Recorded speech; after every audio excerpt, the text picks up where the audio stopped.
Yes. Uh, it's about 5:30. Just don't know if we're all set up, squared away. So we can get started in about 5 minutes. Okay, we're okay. Okay. All right. Well, I guess we'll get started and we'll move forward. So without further ado, I'd like to call to order the Finance Committee. It is Thursday, July 23rd. It is 5:31. I'm going to take roll call. Myself present. Mr. Hoffman. Present. Mr. Girl. All right. Mr. Fiducia. Here. Mr. Schultz. Here. Mr. McDonald. Present. Mr. Butita. Here. All right, let the record reflect we do have a quorum. Mr. Chapman, is there anyone signed up for public comment? No, sir.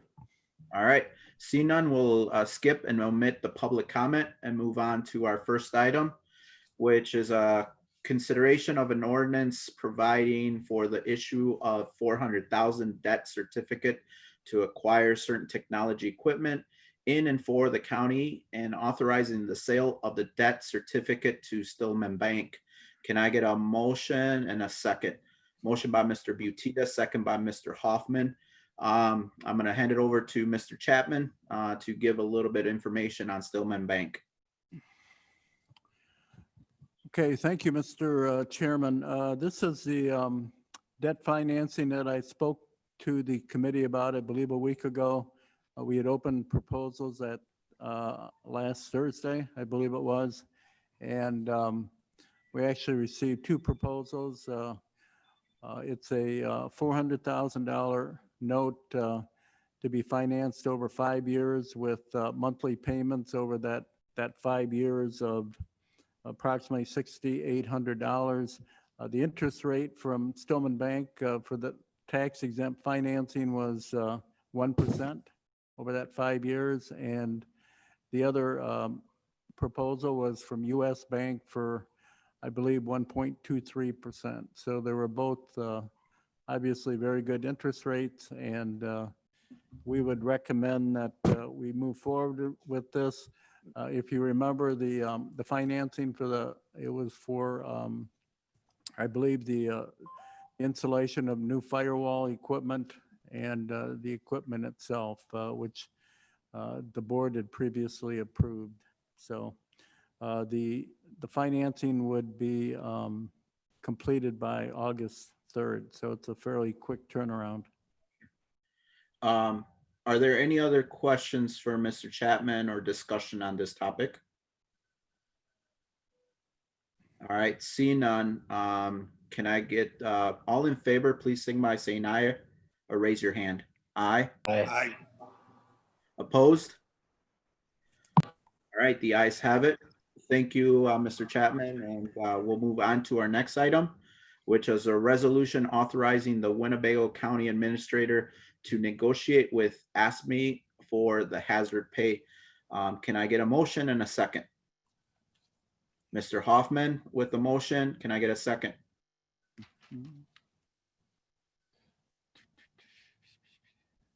Anyone? I can't tell from the county board. Oh, Mr. McDonald. Sure, I'll second. All right, thank you very much. Mr. Chapman, do you want to talk up on this? Sure. As you know, we have certain departments that are involved with the COVID-19 issue, primarily River Bluff, but also possibly the jail. There's been discussion in the past about some sort of a bonus or supplemental pay for the employees dealing with this particular issue. The employees involved are members of ASME Local 473. So any changes that we would prepare would have to be approved by the local, since it involves wages, et cetera. As you know, the employees at the nursing home are having to deal with the COVID-19 every day. They have to wear protective gear throughout the day. And we have employees that are obviously concerned about getting the particular virus. They're scared to come to work. Other issues, many of the employees out there don't make a lot of money, to be honest with you, our CNAs and so on. And the hazard pay that we're talking about would either be a one-time bonus, or I think that's what we're trying to shoot for, as opposed to a across-the-board type involvement. The employees out there, we've had a number of employees that have tested positive. We have, I believe right now, 23 employees, or not employees, residents that have tested positive. So with all those residents, you have to go through special precautions as far as when you deal with those individuals, including not only the CNAs, but the dietary, maintenance, everybody. The language in the Cures Act, which is an allocation of money that's will be coming back to the county through the state, allows for payment of hazard pay. So we would hope that a majority of this pay that we negotiate would be reimbursed through the Cures Act. I believe the county was allocated a little over $2 million for that particular program. It's all based on reimbursement, so they don't send you a check for $2 million. You have to apply for it once you've incurred expenses in that, which we will be doing for some of the PPE that's been acquired for the individual departments. Some of the other improvements that we've had to make, all the plastic barriers that we had to put up in the different offices, things such as that. So that will go towards that, but also this would be allow us to reimburse ourselves at some point in time for any payments that would be received. Given the labor situation, especially at the nursing home, like I said, we've had people that have quit because they don't want to work in this environment. They've called off sick. They actually have the COVID and so on, and have come back to work, that type of thing. We'd like to move forward on this and come up with something as quickly as we can, and also show the employees that we do appreciate them working in that high stress environment. Is there any questions for Mr. Chapman on the resolution? If you do, and the county board, just speak up and we'll get you. Thank you, Chairman Salgado. Am I okay to speak now? Yeah, go ahead. Thank you, Mr. Chairman. A couple of concerns. I would argue that the River Bluff isn't the only place we have a COVID risk. We've got deputies in the streets. We have corrections officers in the jails, circuit clerks. The courtrooms are opening up. This is going to be a more widespread than one department. I worry about the precedent it could send. I understand through the CARES Act, like Mr. Chapman had said, we could get reimbursed for this, but I'm very cautious about allowing a bonus for one area because I'm worried how many other people are going to want to jump in on that and take part of that as well. And the other concern I have is moving forward to negotiations. I understand it's part of the CARES Act, but I worry that future negotiations could be based on if we could do it once, we'd be able to do it again. Thank you. Thank you, Mr. McDonald. Mr. Schultz, I saw you had your hand up. Yes, thank you, Mr. Chairman. One of the thoughts I have is, first of all, we need to hear from Mr. Chapman, his response to Mr. McDonald's concern as to whether the other areas would also be eligible for reimbursement if we were to do something there. I do honestly think that the River Bluff is at a greater risk because you have a confined population that are elderly, and so the precautions, are in a different category. And the fact that there are 23 cases out there versus the jail not having any to this point is another factor in regard to that. But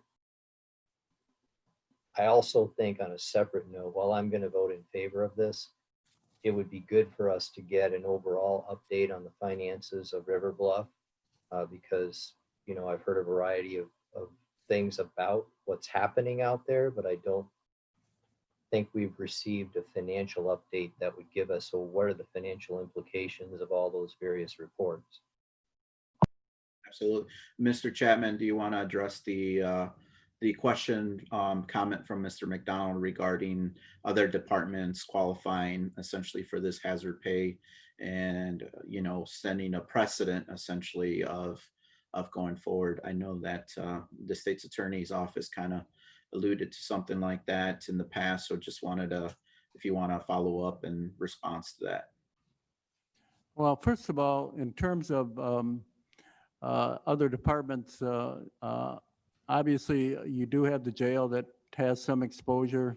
Many of the other departments have no more exposure than someone walking in the door and, you know, getting, you know, utilizing the services that you have. I'm sure ASME would like to give it to everybody, but I don't think that's our intent. I think the intent would be to narrow it down to the individual departments that are directly impacted by it. The nursing home especially, we have staff out there that, like I said, have been leaving. We can't hire new staff. We have to, if we do, we have to go hire agency staff. We have to pay them extra to, because they're dealing in a particular environment that has COVID with it.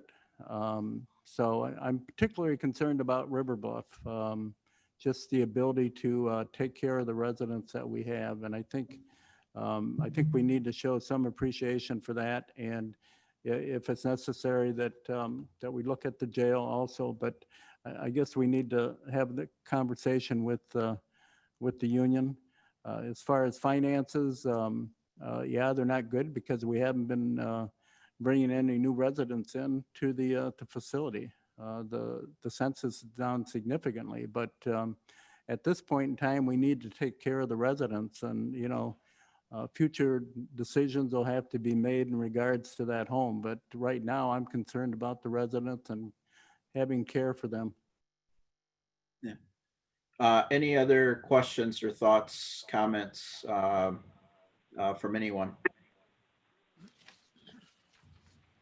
All right. Just want to reiterate, this is giving the Steve Chapman to have those conversations and try to negotiate with the union. Not saying that obviously union's going to propose and Steve is going to vet this out. Obviously, it's going to be communicated back down to the finance committee. Essentially, it is a personnel item, so we would have to take that internally and kind of have those discussions.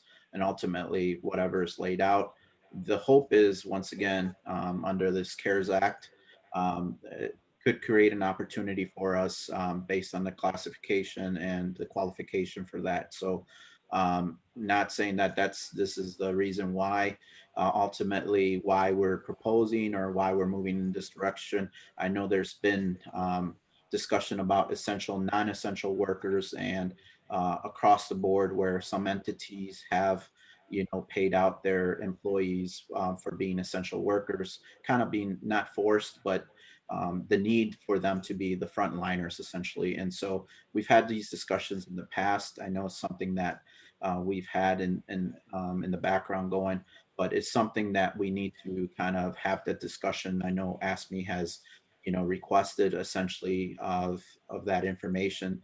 So this gives Steve Chapman the ability to vet, you know, and have those conversations with the state's attorney as well, guiding us through the process.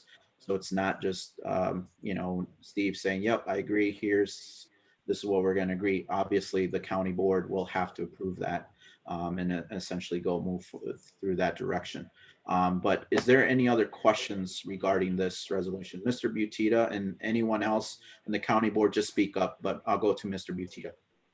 Okay, thank you, Mr. Chairman. So it sounds to me that we're already paying a premium for the contract workers that we get. So would this bonus that we're negotiating with ASME only apply to the union employees up there? Or would it also apply to some of these contract workers that sounds like we're already paying a premium for? Mr. Chapman, do you have any thoughts on that? I know that it just explicitly says ASME as having those conversations with. Yeah, you're right, Mr. Butita.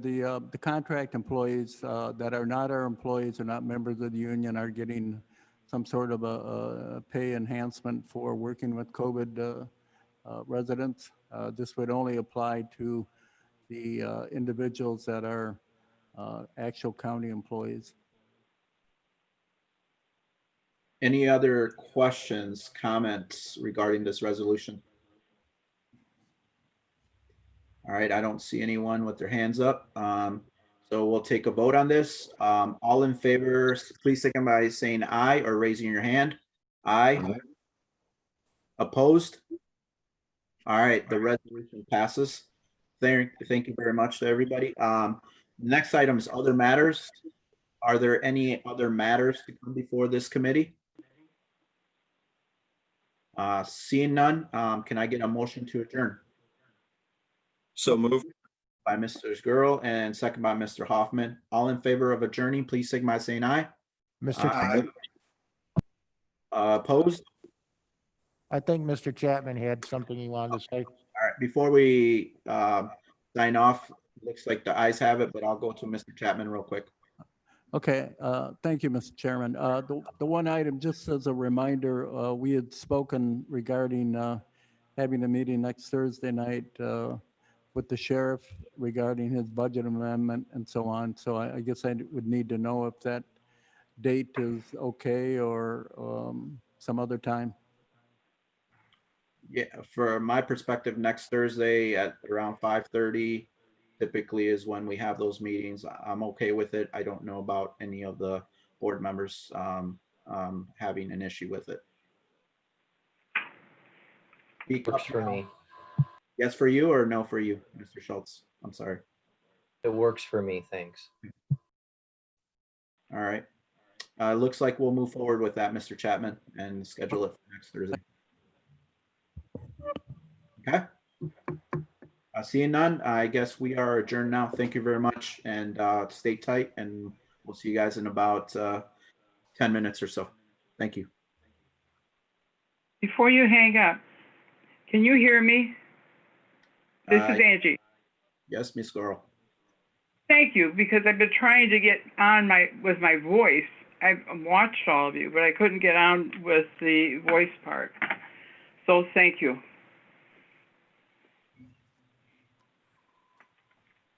We can hear you loud and clear. Oh, I like that.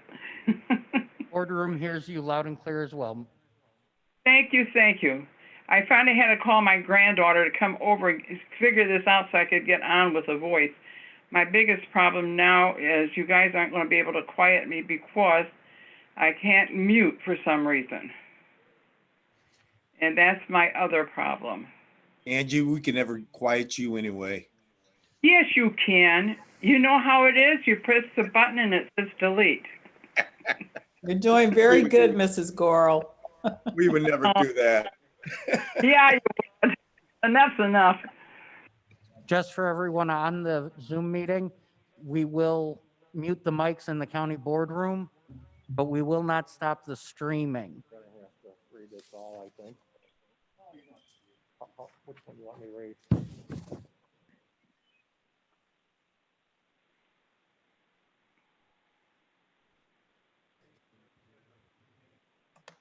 you.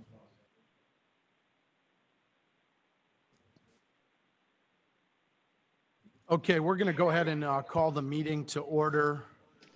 The Thursday, July 23rd, 2020, Winnebago County Board meeting.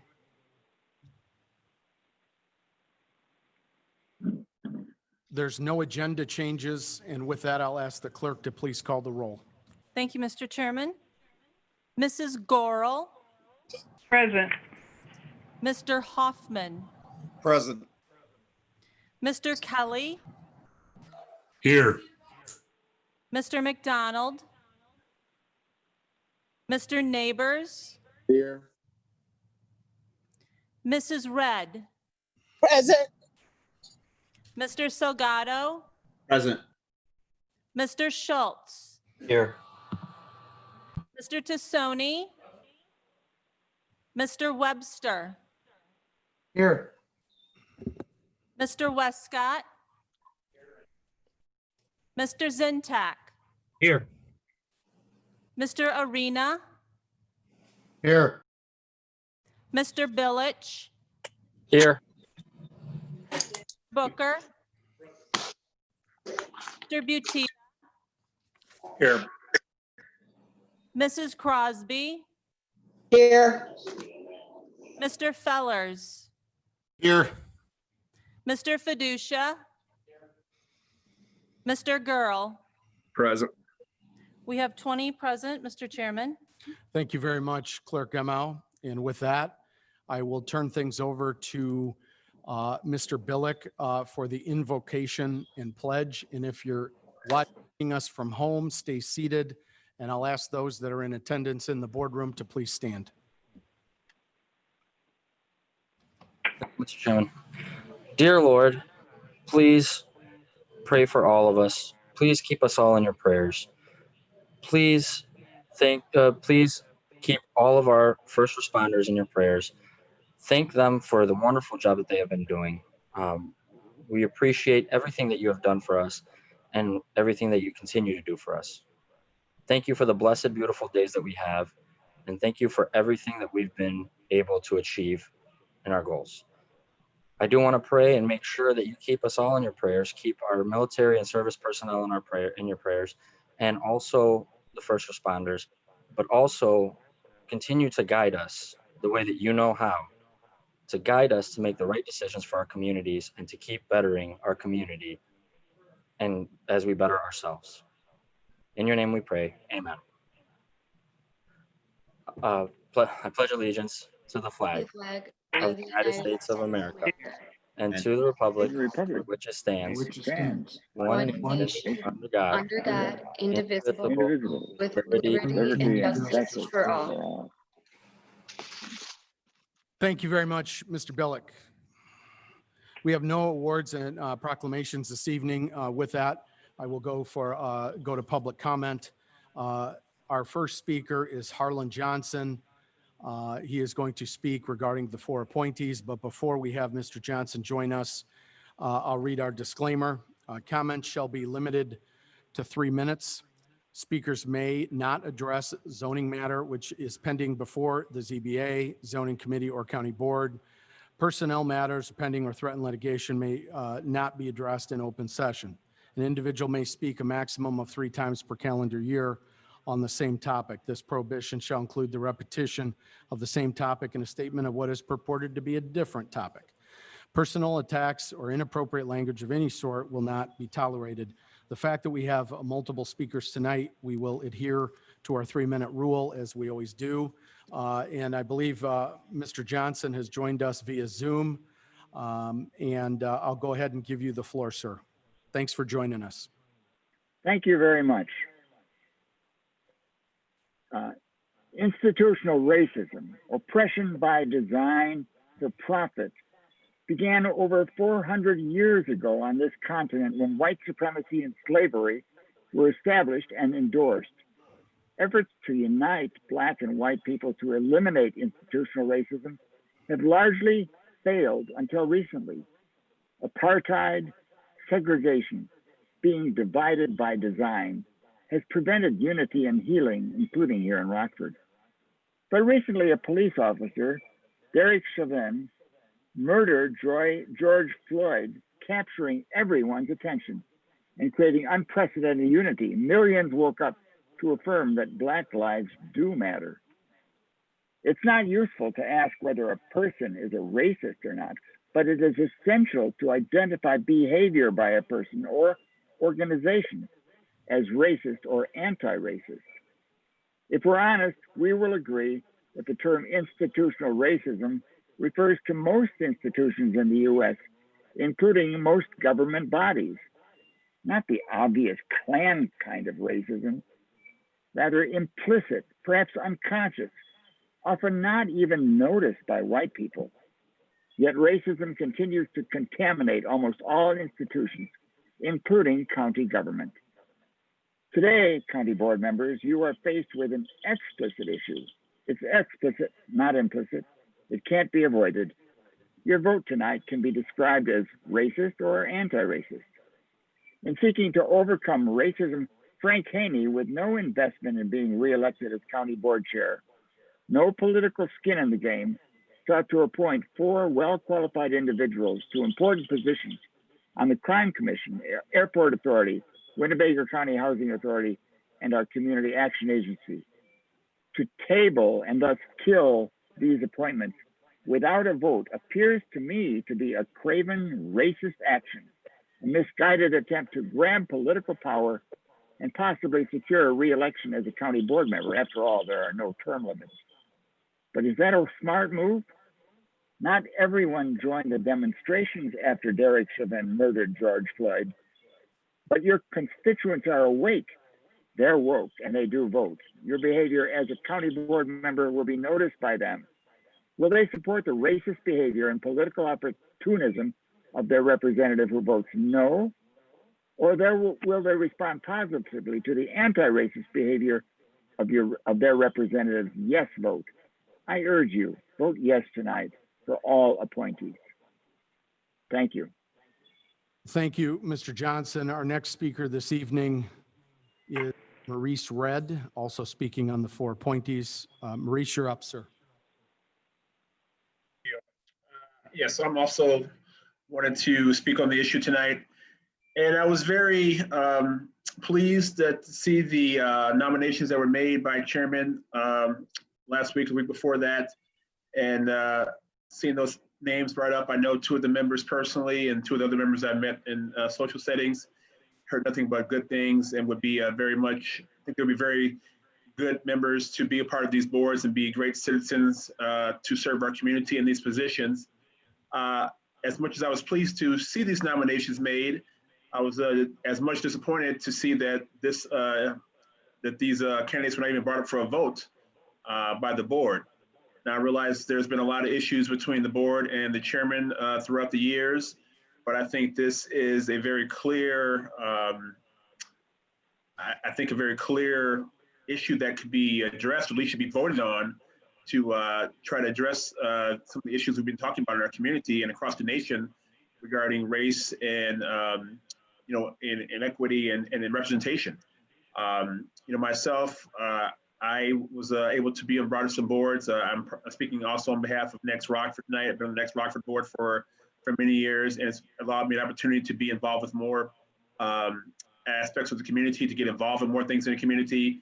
I think, partly from serving on that board and serving in some other boards in the city or nonprofit organizations, I was able to move that to be involved with the city zoning board of appeals and the liquor and tobacco advisory board now that I was nominated by Mayor McNamara.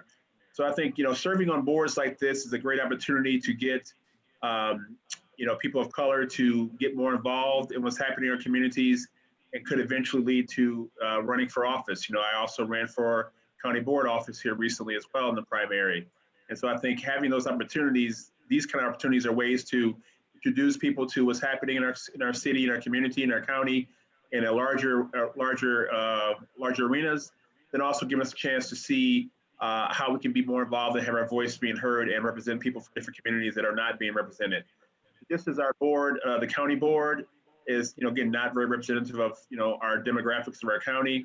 I think the same for these types of commissions and boards for the community would be very important for us to be nominating people from diverse backgrounds to be a part of this. And all of these nominees are very well qualified for the position. And I think I'm asking that the board reconsider to bring these members up for a vote and to vote yes for these members to be a part of these commissions. So again, whatever personal issues are going on between the board and the chairman, I think these should be brought up and voted on for yes. Thank you. Thank you, Mr. Redd. Our next speaker this evening is Christina Ruber. Christina, you're up. Thank you. Good afternoon. My name is Christina Raber. I am a Winnebago County homeowner in District 12, and I thank you very much for the opportunity to address you today. I feel compelled to share my concern over your recent vote to table a vote on the appointment of a diverse slate of candidates to community boards. The vote to table convinces most residents that it's an actual vote no, but without an explanation to a vote of no. If you feel these candidates are unqualified, then bring them to a vote and explain your no vote. What concerns me and others the most about the vote to table is that you've actually decided to put a minority slate of candidates through a different process or a different standard of approval than you have less representative slates in the past. This is incredibly tone deaf to today's environment and to the sentiments of your evolving constituency. A tabling that by a reasonable person would be considered too lengthy places an unreasonable hurdle. These appointees are entitled to your yes or no vote by virtue of the fact that you've put no one that I'm aware of through a similar process or through at least a similar experience. With this being a minority slate, it is tone deaf to current conversations around systemic racism. I ask this body to thoughtfully listen to those you represent and simply bring these appointees to a vote. Thank you for your time. I yield mine. Thank you, Christina. Our next speaker, I do not see Reverend Jim Roberts, but I do see Reverend Karen King. Reverend King, are you there? Yes, I am here. Thank you. I am here to, like Christina, ask the board to bring the vote, to bring it to a vote, yes or no. I understand that there is a responsibility of the board, and the things that you all have done already, from my experience, has been fantastic. You are participating in many ways, and in the community, you are doing great things. What is my question to the whole board in why you refuse to bring this to a vote? I want it to come back to the table and vote, whether it's yes or whether it's no, but I'm asking you to have the courage to vote. You have supported the Winnebago County Action Team by doing things for our people in the DCFS system. For 3 consecutive years while I was in Rockford, that is what this board has been known for, in helping with the reconciliation at the river between the pastors. I'm sorry, did you say hang on? Nope, go ahead. Oh, okay.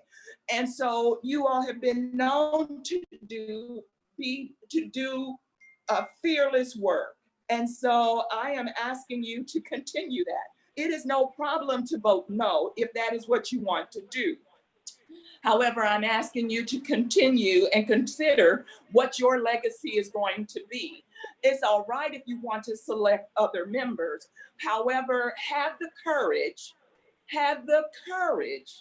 to vote and not table this as a political move as to what it would seem like to your constituents. And so I am asking you on behalf of the people of Rockford that you have the courage that they have put in you and the trust that they have put in you, and make the vote. And then after you make the vote, say, as Christina has said, why you said yes or no, and then move forward and then select another slate that you can go on and that your people who support you can be proud of what you do. But let us not table it and do some political backdoor moves, which I hope that that's not what the reason is. However, I hope that you all move forward with courage, and tonight, bring it to a vote, and then take that vote and move forward for whatever it is and whatever it gives you. Thank you. I yield the rest of my time. Thank you very much, Reverend King. I was mistaken. Reverend Jim Roberts is with us, my understanding, on Zoom. Mr. Roberts, you there? Yes, I am. Go Can ahead. you hear me? Yes. Okay. I've been a Lutheran pastor for 50 years, and 36 years I was at Emmanuel Lutheran in Midtown. I'd like to speak for the appointment of the 4 candidates, the 4 minority candidates. L.C. Wilson was an important voice in the county board, and he's not there now. I know there's a conflict in some way between the in the procedures between the board and Frank Kenny. This is not about Frank. This is about the county board and giving a voice to the whole community, which is very diverse. It wasn't as diverse in 1973 as it is now when I first got here. The county board is important to our people, and it's important for the county board to be our board, all of us. I'm a white middle-class pastor with a couple degrees and a lot of privilege and a voice at the table. Do I have a voice? I am concerned that that the non-white, non-privileged, non-middle class, not with degrees, not privileged, are feeling heard, valued, accepted, and part of us, not the others, part of us. I hope that we would accept these 4 candidates that would begin to take a step toward being a real community and being a county board for all of us. Thank you. Thank you, Reverend Roberts. Our last speaker this evening is Glenn Patterson. Glenn, are you there?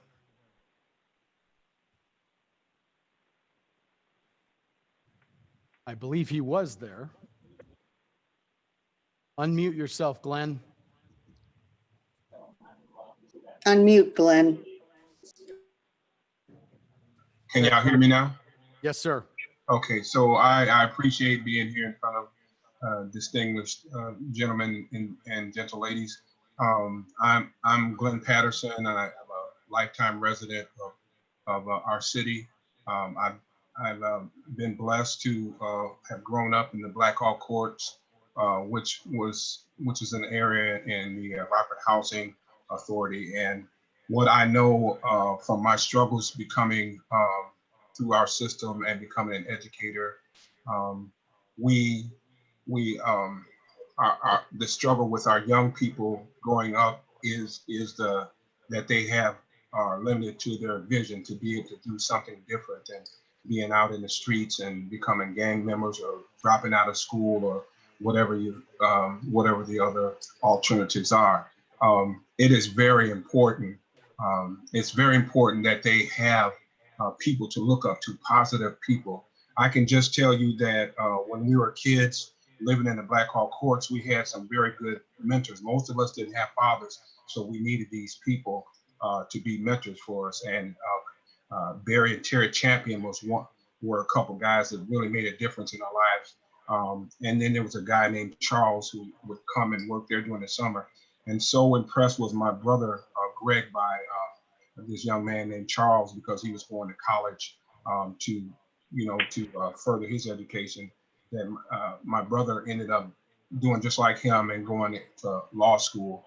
And that young man, Charles, became the first mayor of our city, Charles Box. And so I speak to this because you need to understand that people cannot believe in what they cannot see. And if we don't see people in positions of leadership, they will have no other alternatives than to divert to some other type. We're trying to set up, we're trying to bring people together so that they learn how to get along and love each other. But what's going on right now with the county by not even taking a vote and not even considering these 4 very qualified, I know 2 of them personally, very qualified individuals. They deserve at least a vote. And I'm sure when you look at their credentials, I'm certain they should be voted in.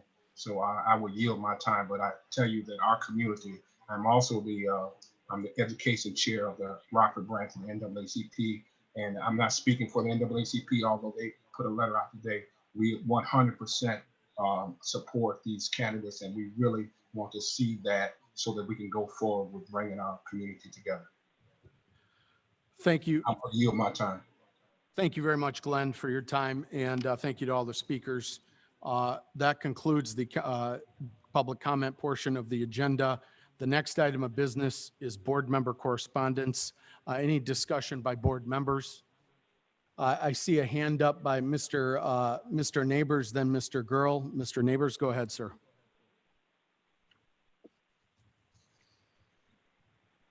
Thank you, Mr. Chairman. I want to speak to the board about my comments at the last meeting. I still stand on all the comments that I said last meeting, but I do want to apologize to my fellow board members as to their feelings. They feel like I called them a racist. I did not call my board members a racist. I don't believe there is a racist board member on this board. I believe all of you ladies and gentlemen to be stand-up members of our community and stand-up members of this county board. What I did say was that there is an air of presence of white privilege that was getting displayed in the meeting. And, you know, white privilege is not to call anyone a racist. White privilege by definition is just the very, is just the privilege of being white at a higher, have a higher privilege in our community just because of the color of your skin. Not to say that that's a bad thing. I mean, but it's a great power to have. But at the same time, you know, we all watch Spider-Man, with great power becomes great responsibility. And I just want you all to realize that sometimes that privilege can be misused, and sometimes it could be used to great means. And I just want you all to be cautious of how you use the privilege that you all have at that last meeting. And I don't, like again, I said, you know, I don't believe there's a racist board member on this board. And I hope that you continue to feel like you can talk to me. You don't have to have someone else call me with other questions. Call me directly and I'll give you an honest answer. And, you know, let's continue to move this county forward and do great things. I yield my time. Thank you. Thank you, Mr. Neighbors. Mr. Girl. Thank you, Mr. Chairman. I have two things. The first one is I want to address my condolences, or not condolences, but I want to apologize to the Reverend Dr. Peter Frank Williams. I said some things in their caucus meeting that were ignorant, and I did not know both sides of the story. So after I spoke with the Reverend Williams on the phone for over an hour, I want to just say that I believe him to be a person of great quality. And I really look forward to seeing him excel either in the county or wherever he chooses to go. So my apologies to the Reverend Doctor. Secondly, I would like to task Dorothy Redd and her diversity committee with actually looking at our appointees, and especially the ones that come from the chairman and the board approve, to look at our appointees and see who appointed them, how long they have served, when their appointment is up, where do they live, what do they look like. I want to make sure that we look at all of our committees and our boards that we appoint and make sure that they are diversified and are of the makeup of the community that they represent. So I would like to task Dorothy, Ms. Redd, and her diversity committee on looking at these boards and coming back to the board and seeing where we can make improvements and what boards and appointments need the most attention. So I would like to task her with that, and I yield my time. Thank you, Chair. Thank you, Mr. Girl. Mrs. Crosby, I believe you had your hand up. Tim Neighbors, you're a very gracious man. I never personally felt like you were calling me a racist. I found your comments poignant I found them honest, I found them relevant, and I found them appropriate. So anybody that comes after you and says that they were racist comments, I can't buy into that, sir. As I said, you're a very, very gracious man. You are thoughtful in all your deliberations, and I found your comments spot on. So I thank you for making them. That concludes it. Thank you. Any other comments by board members? Mr. Kelly, I see your hand up, and then Mr. Butita. Mr. Kelly. You Chairman. Mr. Butita first. No, you're up, Mr. Kelly. Go ahead. Okay, thank you. Tim, right on. I think one thing that some of us white folks need to understand when you use the term privilege, talking about advantage, it's hard to argue that having white skin is not an advantage. Thank you, Mr. Kelly. Mr. Butita. Okay. All right. Thank you, Mr. Chairman. I left our last board meeting early to tend to another matter, incorrectly assuming that we were done voting for the evening. So I missed the vote concerning the 4 appointments. If I had been there, I would have been a no vote. It's my opinion that we shouldn't be approving or denying or tabling these 4 appointments as a slate. I think we ought to handle them individually, up, down, table them, whatever the matter is. But I think we should handle them one at a time. And so I see they're on the agenda. So it's my hope that we'll at least address 1 or 2 of them and see if we can move forward on a couple of appointments, and maybe some that are more controversial we can take a little more time on. But I think we should start action on them as soon as possible. Thank you. Thank you, Mr. Butita. Any other comments by board members? I do not see any. And so with that, I'll move to the chairman's report. I do have a few remarks, if you'll indulge me. And it is regarding the appointments as well.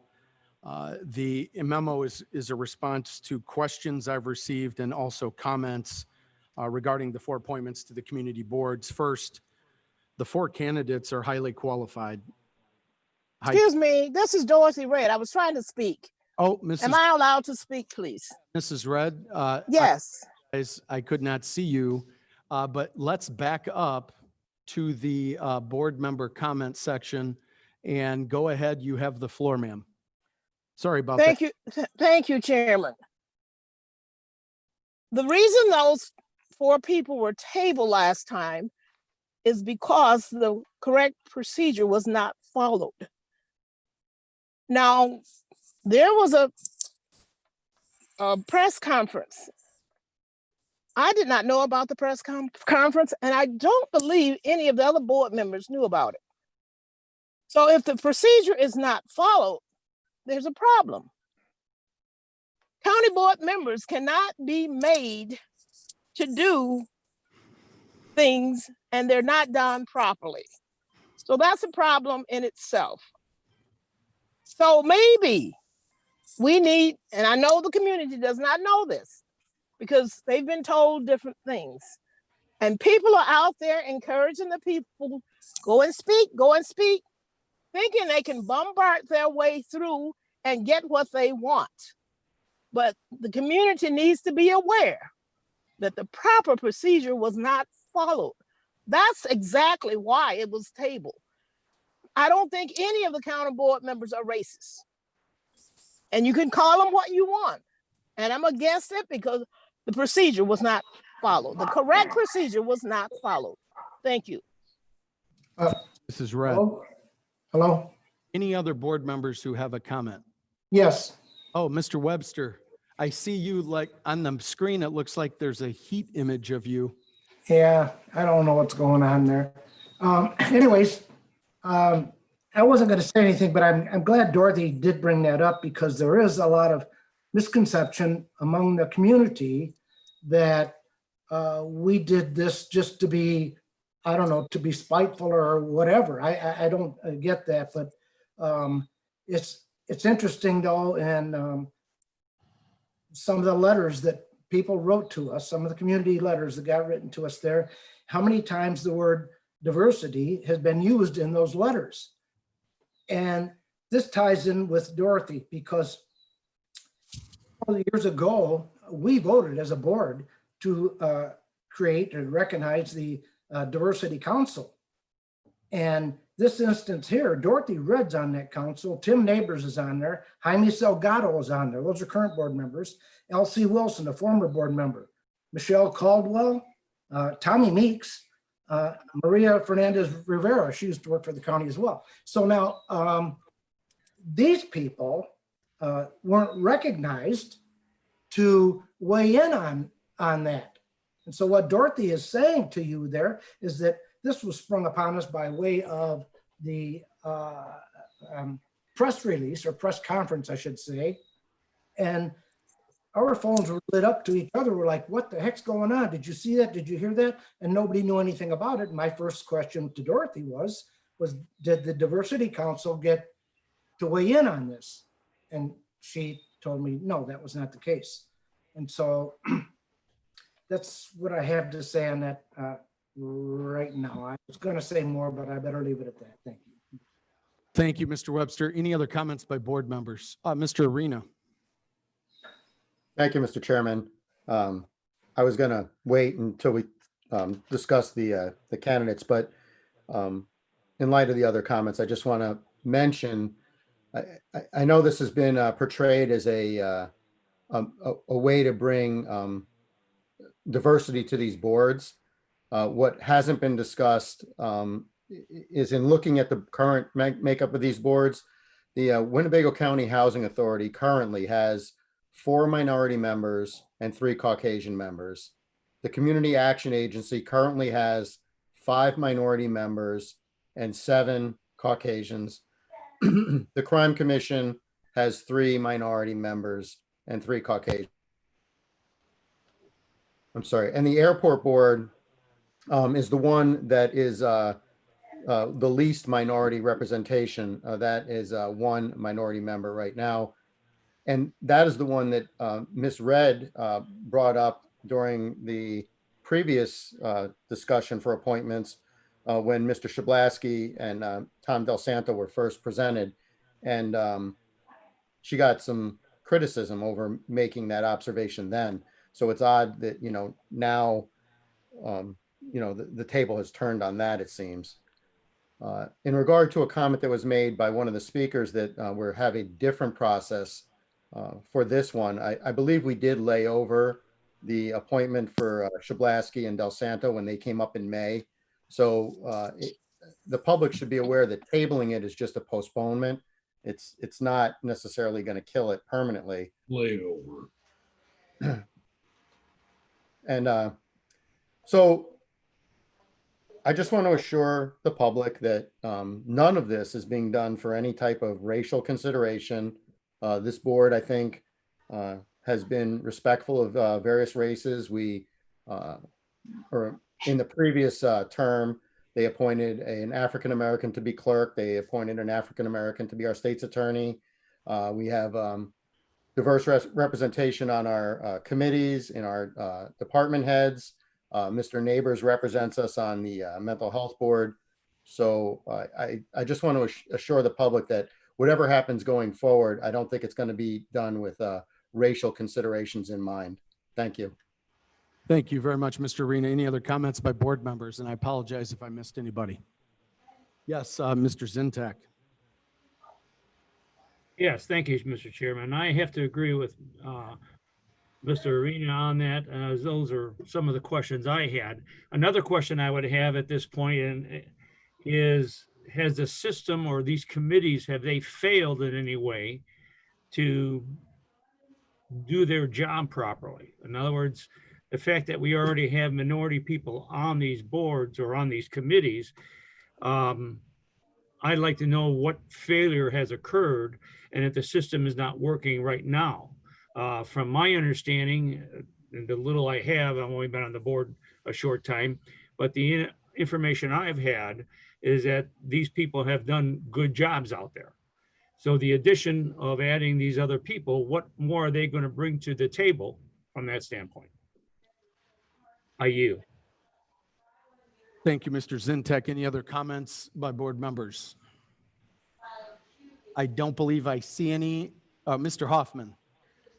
Mr. Hoffman.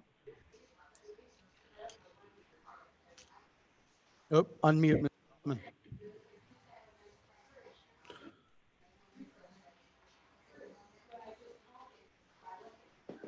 Can't hear you, Mr. Hoffman. Can't hear you, Joe. Okay, can you hear me now? Yes, sir. I lost my whole screen, so it was a problem with Zoom again. I just want to quickly say a couple of things, and I'm not going to make a big deal about it, but I want everybody to know that in the process, since I've been the chairman of the Democratic Party, we did appoint Marilyn Height Ross as state's attorney. And when we gave that name, we were undermined by the chairman, and he presented another person, a white person, and we had to go to bat to fight to get our person in. So I just feel that some of this is disingenuous as to what's going on. And I think it's important for everybody to know that Tim Neighbors was voted unanimous by both Republicans and Democrats to serve on the mental health board. So we have gone a long way to try to put the right people in place. And sometimes we've been undermined by the very people that are putting people forward now. On top of that, the chairman put forward Mr. Shabosky to be on the airport board. And he wanted him adamantly. He didn't mention anybody of color during that time. And then when it came down to the argument about it, he kept saying he was going to reappoint Tommy Del Santo, but he never did. But he got his person in as Mr. Shabosky. So all I'm saying is I want everybody to look at this with a fair view. This is not just coming from the board. This is coming from the chairman too. I want everybody to understand that. Thank you. Any other comments by board members? Okay, thank you. I think we'll move on then to the chairman's report. Thank you very much. A couple of thoughts on the appointments. Number one, the 4 candidates are highly qualified, high character, and well accomplished. Assertions that race was the only factor in these recommendations, or that these appointments were diversity for diversity's sake, as been stated by at least 1 or 2 board members in these recommendations, it's simply untrue. It ignores the very strength of the candidates and the qualifications and talents. As I've said repeatedly in this appointment and the appointment processes that precede, that the needs of the organization and the talents of the individual are critical success factors. Having an eye on inclusion is also important, especially now with the national and local discussion about equity. There are obstacles to inclusion in this community and in county government. Assertions by board member Arena, and I say this respectfully, that a lifelong educator and president of the NAACP, Rhonda Gree Robinson, is somehow not qualified does not square with the facts.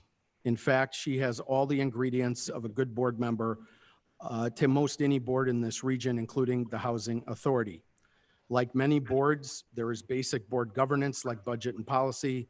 There's also the need to have a deep understanding of challenges and opportunities around understanding generational poverty and breaking it, increasing educational attainment, social determinants of health, and understanding the trauma-informed movement.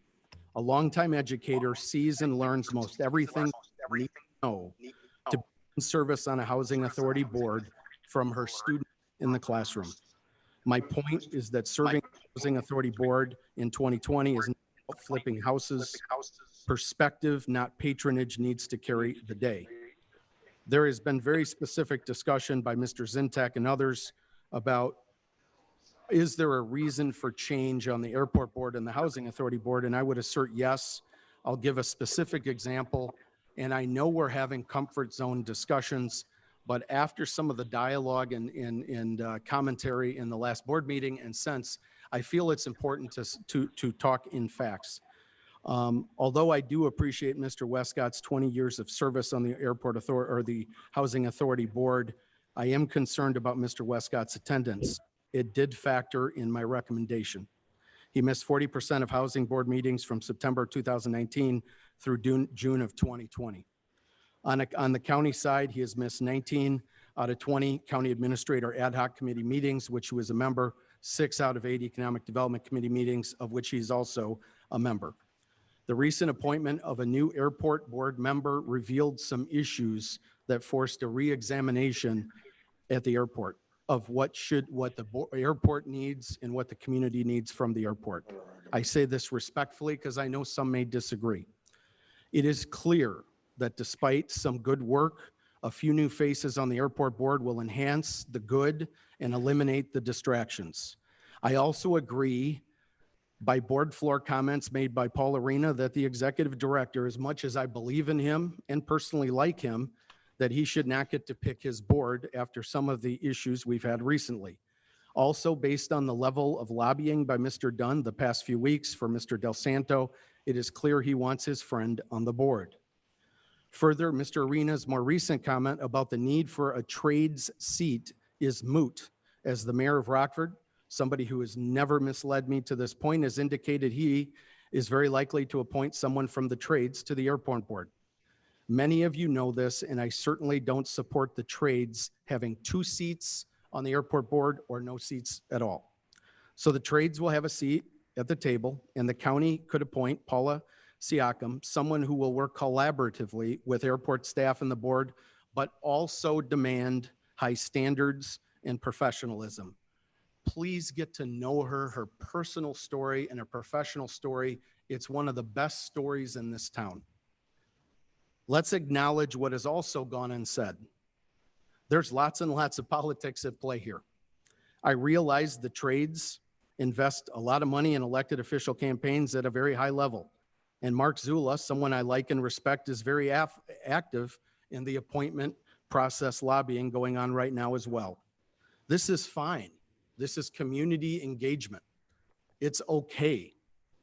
But at the end of the day, I believe the appointment of Paulina is in the long-term best interest of the airport, the county, and the community. And if you happen to agree, vote. If you disagree, please vote. This is why we got into these positions, was to have policy discussions that affect our community. But I'm not lying to you in my thoughts. I really like Mike Dunn Sr., and I've taken a pounding for it. And it's okay if his feelings are hurt. He's a little mad that I think a different board member would fit a little better in that dynamic. It is no disrespect to Mr. Del Santo. As for what was said on the Democrat caucus floor meeting Monday, why is the Republican Central Committee Chairman Eli Nicolosi advocating for the board to table all the appointments indefinitely till there's a new chairman? Another board member insinuated his rationale was that not voting provided political cover.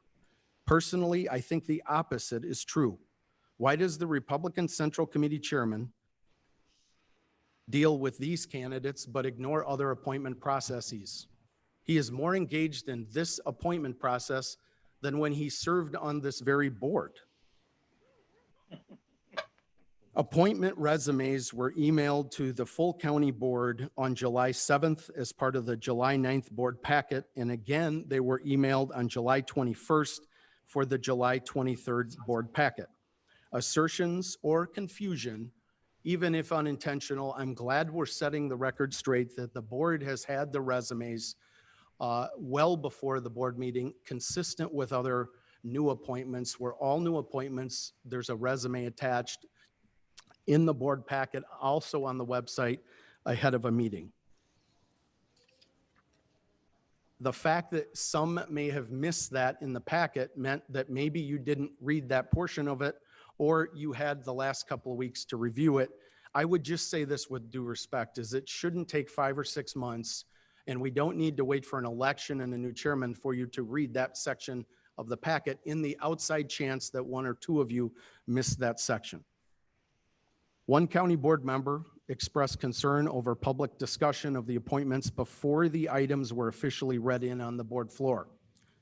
To be clear, no disrespect was intended. None. As an elected official and as elected officials, and even when it's slightly uncomfortable, we have an obligation to advocate for things we believe will serve our community well. As is the case with many board member agenda items, I receive upwards of 10 media inquiries on action items every board cycle ahead of the meeting. Knowing that once items go on a public agenda, public discussion commences immediately. I do not have the option of hiding when the board agenda is sent out to the media. They call and they keep calling. I don't have the luxury, with time being what it is, when I knew putting agenda items, those 4 agenda items on, would generate calls from all 3 TV media stations and the paper. So instead of doing 4 separate interviews and spending all of my next day doing that and arranging them and scheduling them and connecting on them, I did it in one shot. Again, I cannot hide on that. I don't have the luxury of not talking about it. And many board members have freely advocated for things they believe will help the community ahead of it coming to the board floor. But most importantly, I thought I was doing my job in the process. Now the job is in the hands of the board, but I did not mean to disrespect the board. And I apologize if that is how it was taken. But it is the role I play in the process, and I cannot back down for advocating for things I believe work. Also worth noting is that all appointments automatically lay over for 2 weeks. That is not new. If the board wants to change that automatic layover policy to 4 weeks, like the city of Rockford, I think that's a really good idea Mr. Girl had. I think that's worth considering, and the board could always suspend the rules and vote immediately, as it does 50 or 60% of the time. What the board has never done in recent or distant memory is say that they're going to table something indefinitely or until for 5 or 6 months on the other side of an election. So I would ask you to consider it, but I'd also say this is that we're having a policy discussion about 2 very important boards. I think that are the ones generating a lot of the pushback and discussion. And I don't think these are bad discussions to have, because the people we put on these boards matter. The work being done at these other organizations matter. And I appreciate the opportunity to be part of the process. And I appreciate the fact that there's a whole lot of perspectives on this board, and they may not all jive with mine. And I also know within our board, there's a lot of different views of this at any one time. I appreciate the opportunity to address you on this important matter. And with that, I will move on to announcements and communications. Clerk Demow.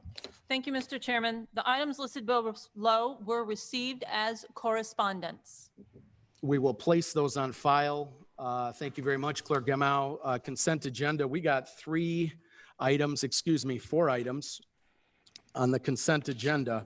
That is the raffle report, the bills, the approval of the June 25th, 2020 meeting minutes, and the layover of the July 9th, 2020 minutes. May I please have a motion? I got a hand up by Mr. Tassoni and a second by Mr. Girl, Mr. Billick, Mrs. Crosby. Thank you. Consent agenda is now before the board. Any questions?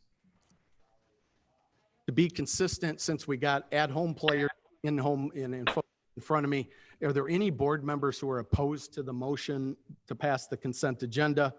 I do not see or hear any objection, so I'm going to ask the clerk to cast a yes vote for all members present. Thank you very much.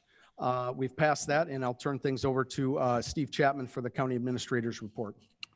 Thank you, Mr. Chairman. I have no report tonight. Thank you. Thank you. Department head updates. Any department heads on the line? I know some are watching from home, so we have no department head updates. With that, we'll move into unfinished business. So basically with this item being tabled, there's 4 separate items here for appointment. If the board at any point, this meeting or any other future meeting, while these are on the table, wants to make a motion to take something off the table, it's my understanding would take a majority vote of the board to take all of these items off the table for consideration and a possible vote. With that, is there any comments or motions for any of these items? Yes, I have. Mrs. Crosby has her hand up. I would like to move off the table and for consideration Mr. Sanchez for the Community Action Agency Board, and Reverend Dr. Peter Frank Williams for the Crime Commission. And I so move. Okay, so with your permission, Mrs. Crosby, and for complete clarity on the thing, would you be okay if we go one at a time and we make it Absolutely. for Absolutely. us first? So, I will make the motion to move Cesar Sanchez off the table for the Community Action Agency Board, and I so move. just to be clear for the room and for everybody watching, there's two separate actions and we're only doing one of them. One is we just take it off the table or we don't. So there's a motion by Mrs. Crosby to take Mr. Sanchez off the table. Is there a second to take Mr. Sanchez? I'll second it. Second. I see a couple hands up. Mr. Neighbors, Mr. Girl, Mr. Hoffman have their hands up. A motion, a second to take Mr. Sanchez off the table. And with that, would anybody like to speak or make comments to whether or not the board should take this item or individual off the table? Yes, Mrs. Crosby. All I can say is the gentleman is absolutely qualified. I am in complete support of him, and I hope my fellow board members feel the same. Okay, so the motion a second is to take Mr. Sanchez off the table, the appointment of Mr. Sanchez off the table. And we have a second. So any other discussion? I'd like to speak. This is Dorothy Red. Yes, I got Mr. Hoffman first, and then I have Mrs. Red. Mr. Hoffman, go ahead, sir. Thank you. It's my understanding that in Mr. Sanchez's case that the board you wish to put him on and we're talking about is an open position at the time, unlike the other three. So that is another reason I'm okay with voting on him tonight. Thank you. Okay, thank you. Red, go ahead. You have the floor. Can you hear me? Yes, ma'am. Thank you, Chairman. I'm against taking two people off the table because you're just creating more problems. But number one, I used to work for Community Action years ago, and I've spoken with Mr. Sanchez before, and I understand that there's a workshop coming up soon, and I don't think that workshop that he needs to attend, I think it can wait. If he needs to go to training, if the board decides to approve him, he can wait. I don't know if he's worked with the LIHEAP or with the low-income people in the community, but what does it entail? Do you know, as chairman, why he's being appointed to that board? Has he really been out in the community and working with the people? I know he works at a bank because I've spoken with him. So what are his qualifications as being, the Community Action Agency is there to work with the low-income people in the community. I'm not saying anything against Mr. Sanchez, but I think we need to take a look at this a little bit more. I'm saying, well, I'm going to vote no. Leave him on the table with the rest of them. Thank you. Thank you. The motion and second is to take Mr. Sanchez off the table, and then if the board decides not to take him off the table, he'll stay tabled. If they do, then in a separate action, you could vote up or down to approve or disapprove of the actual appointment. To your specific question, since you addressed, rationale, number one, I believe it's a board training session that is coming up for the Community Action Agency. This position was held by Tiana McCall, who worked with us in a couple capacities. First is county clerk. Oh, come on. And in our office, did a great job. She is now ascended to be one of the VPs over at Rock Valley in a community relations role, which is perfect. And she's just an enormous talent. So she's moved on to other boards, other ways to serve. And so Mr. Sanchez does work at Midland States Bank. He in his role at the bank, work in public relations, minority outreach, and financial literacy. In the memo I sent the board on July 7th, along with the resumes that were in the board packet twice now, he has served in the community in multiple ways. on the boards of the United Way, which I believe addresses some of your concerns in a serious way, Home Start, and the Rockford Public Library. For a young leader in this community, he has served on some powerhouse boards with those three. He was recognized as one of Rockford Register Stars, 75 people you should know in 2018, and La Voz Latina, YWCA's Community Member of Distinction, his community service. This young man, and I say young man because I'm not so young anymore, is accomplished for any young leader in this community, and I believe we are going to be proud opportunity to serve. I think he has to lead this in a range. Any other comments? Mr. Chairman, I have a point of order I'd like to address, please. Sorry, whoever, please mute your phone, and I'll make sure I call any board members have their hand up and would. Missing ingredient, a chopped salad. I believe, okay. Dorothy, mute your phone. Oh, there we go. Mrs. Red muted her phone. Mr. Arena, did you have a comment?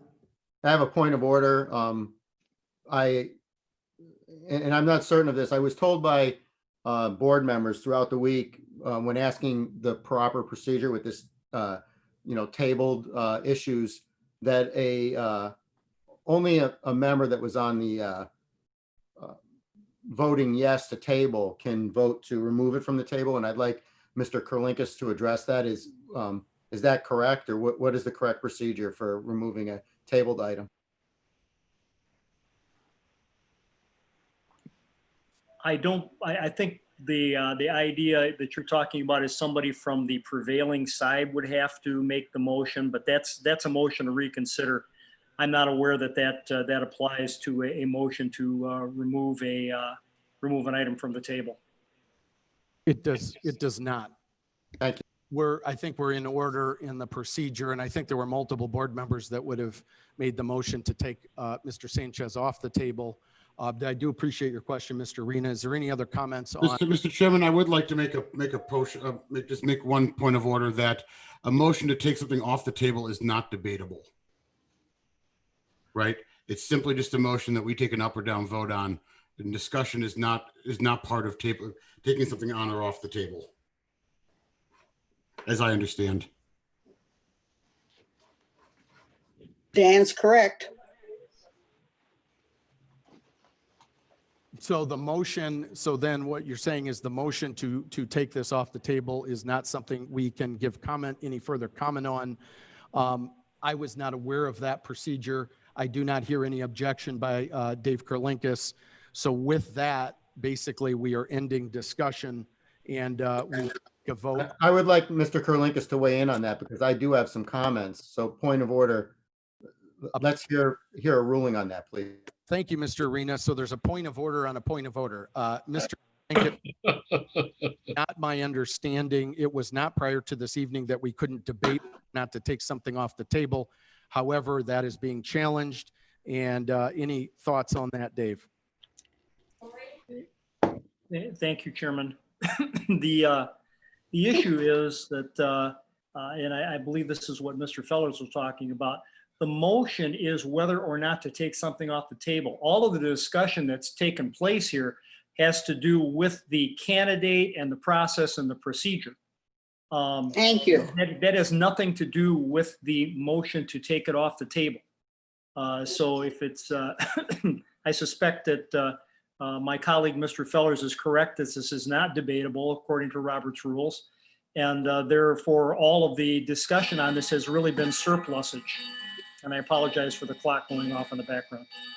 So there could be discussion, but not on the merits of the candidate. Is that correct, Dave? Correct. The merits of the candidate, the discussion on that would properly take place if the candidate is taken off. And you've kind of gone through this, and for what it's worth, I'll throw this in. I don't have in front of me what the motion was to table it last meeting, whether or not we tabled all four of them together or so on. But if they were tabled all together, then they should be brought back altogether, I guess, or the motion should be brought back altogether. But again, that's up to the board really, because I don't have that information in front of me. Yeah, I checked that, and we can bring back one of these items at a time. I have no issue with that. So the motion and the second is to take Mr. Sanchez off of the table. Is there anything specific to whether or not to take him off the table and separate from a merit discussion of his candidacy? Mr. Chairman, the point of order is that nothing, we simply cannot debate anything on this motion. We must take an up or down vote on it immediately. Well, that is not my understanding, but is there any other discussion at this time on things other than the merits? Mr. Thank you, Mr. Chairman. All I'd like to say is I'm uncomfortable with what's happening now because in light of the events that took place over the past 2 weeks, I don't think we really spent the time that we should vetting the candidates. So now we're going to take this from the table to vet on someone who I would have liked to have met, talked to, find out maybe what the Community Action Agency does.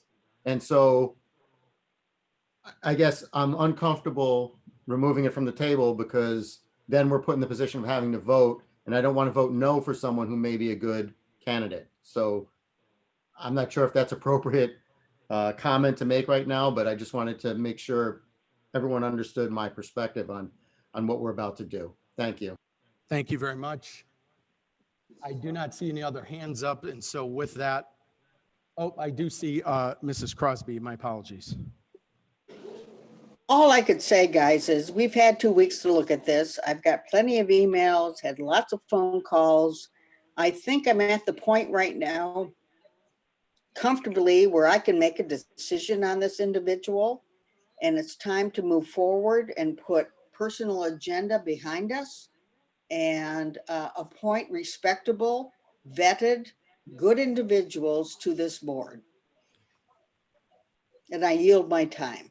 Thank you, Mrs. Crosby. I agree with Mrs. Crosby.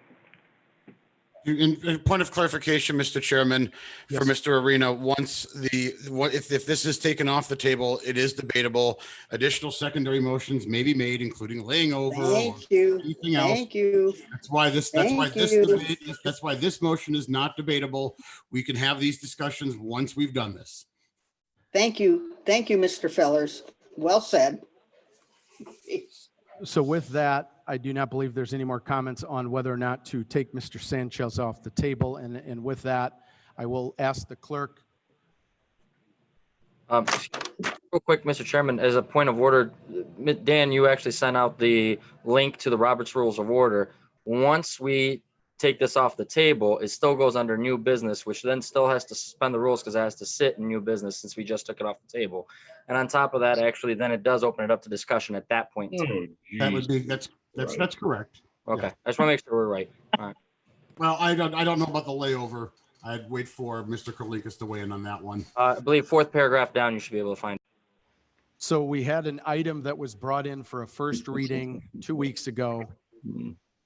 It's 14 days later. If the board votes to take this off the table, it does not automatically lay over for 2 weeks. However, the board could choose to lay it over for 2 weeks.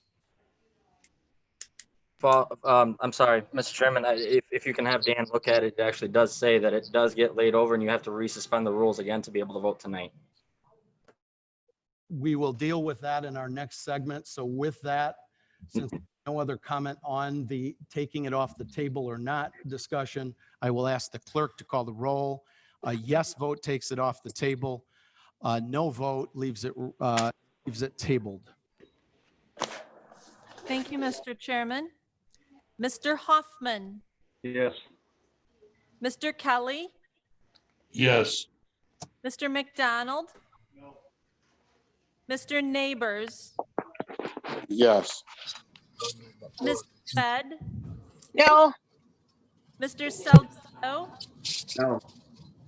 that's a no. Mr. Schultz, No. Mr. Tassoni, Mr. Webster, No. Mr. Westcott, Mr. Zintak, No. Mr. Arena, No. Mr. Billich, No. Mr. Booker, Mr. Butita, Yes. Mrs. Crosby, Yes. Mr. Fellers, Yes. Mr. Fiducia, Mr. Girl, Yes. Mrs. Gorel. Yes.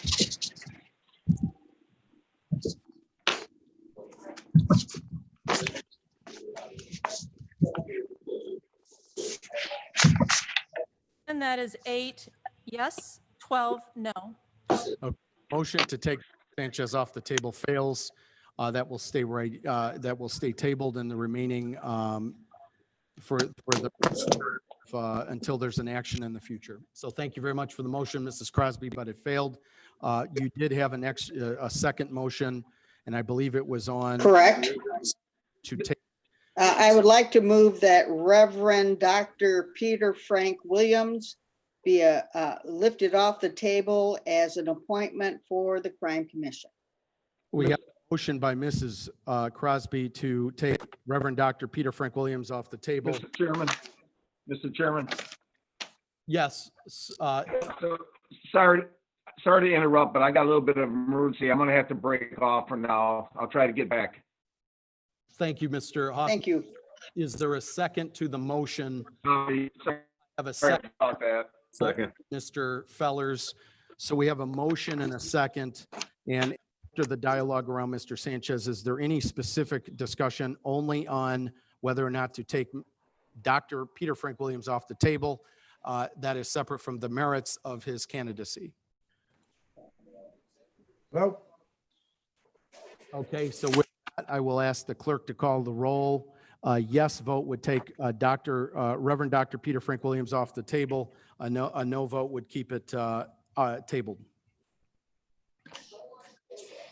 Mr. Chairman, Mr. Kelly, Yes. Mr. McDonald, Mr. Neighbor, Yes. Mrs. Red, no, Mr. Salgado, No. Mr. Schultz, No.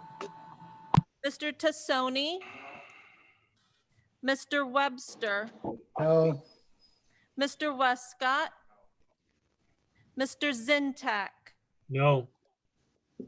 Mr. Arena, No. Mr. No. Mr. Booker, Mr. Butita, Yes. Mrs. Crosby, Yes. Mr. Fellers, Yes. Mr. Fiducia, Mr. Girl, Yes. Mrs. Gorel, No. and Hoffman is now absent.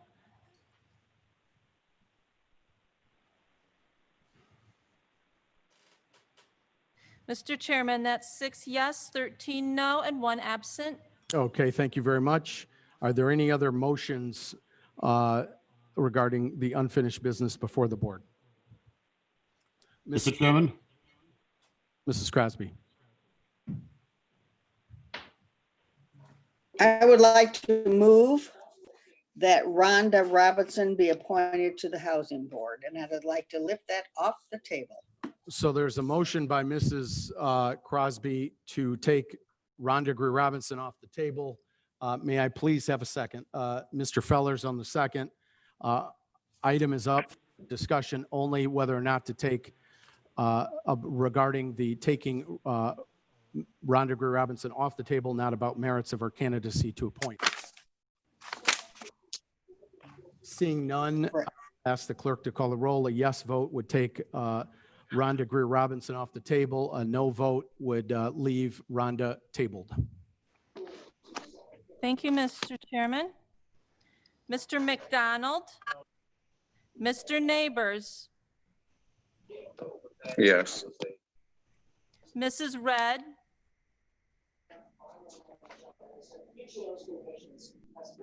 Mrs. Red, I will come back to Mr. Salgado. That's a no. That was a no, Mr. Salgado. Yes. Red is a no. I'm sorry. Mr. Schultz. You're breaking up, just so you know. I'm a no. Thank you, Mr. Schultz. Mr. Tassoni. Mr. Webster. No. Mr. Westcott. Mr. Zintak. No. Mr. Arena. No. Mr. Billich. No. Mr. Booker. Mr. Butita. Yes. Mrs. Crosby. Yes. Mr. Fellers. Yes. Mr. Fiducia. Mr. Girl. No. Mrs. Gorel. No. Mr. Hoffman is still absent. Mr. Kelly. Yes.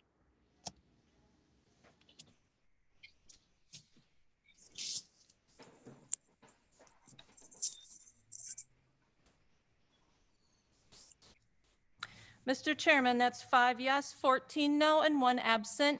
Thank you very much. Any other items on this unfinished business?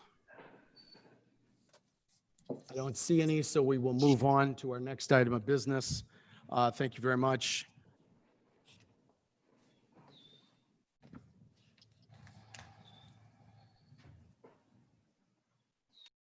Standing committee reports, Finance Committee, Mr. Salgado. You're up, sir. Thank you, Mr. Chairman. The Finance Committee has 6 items today. The first one is I'd like to move and approve Budget Amendment 2020. Actually, it's a over, so Budget 2020-021 Health Department to be laid over, but I'd like to move and suspend. No, the meetings, this is a board meeting.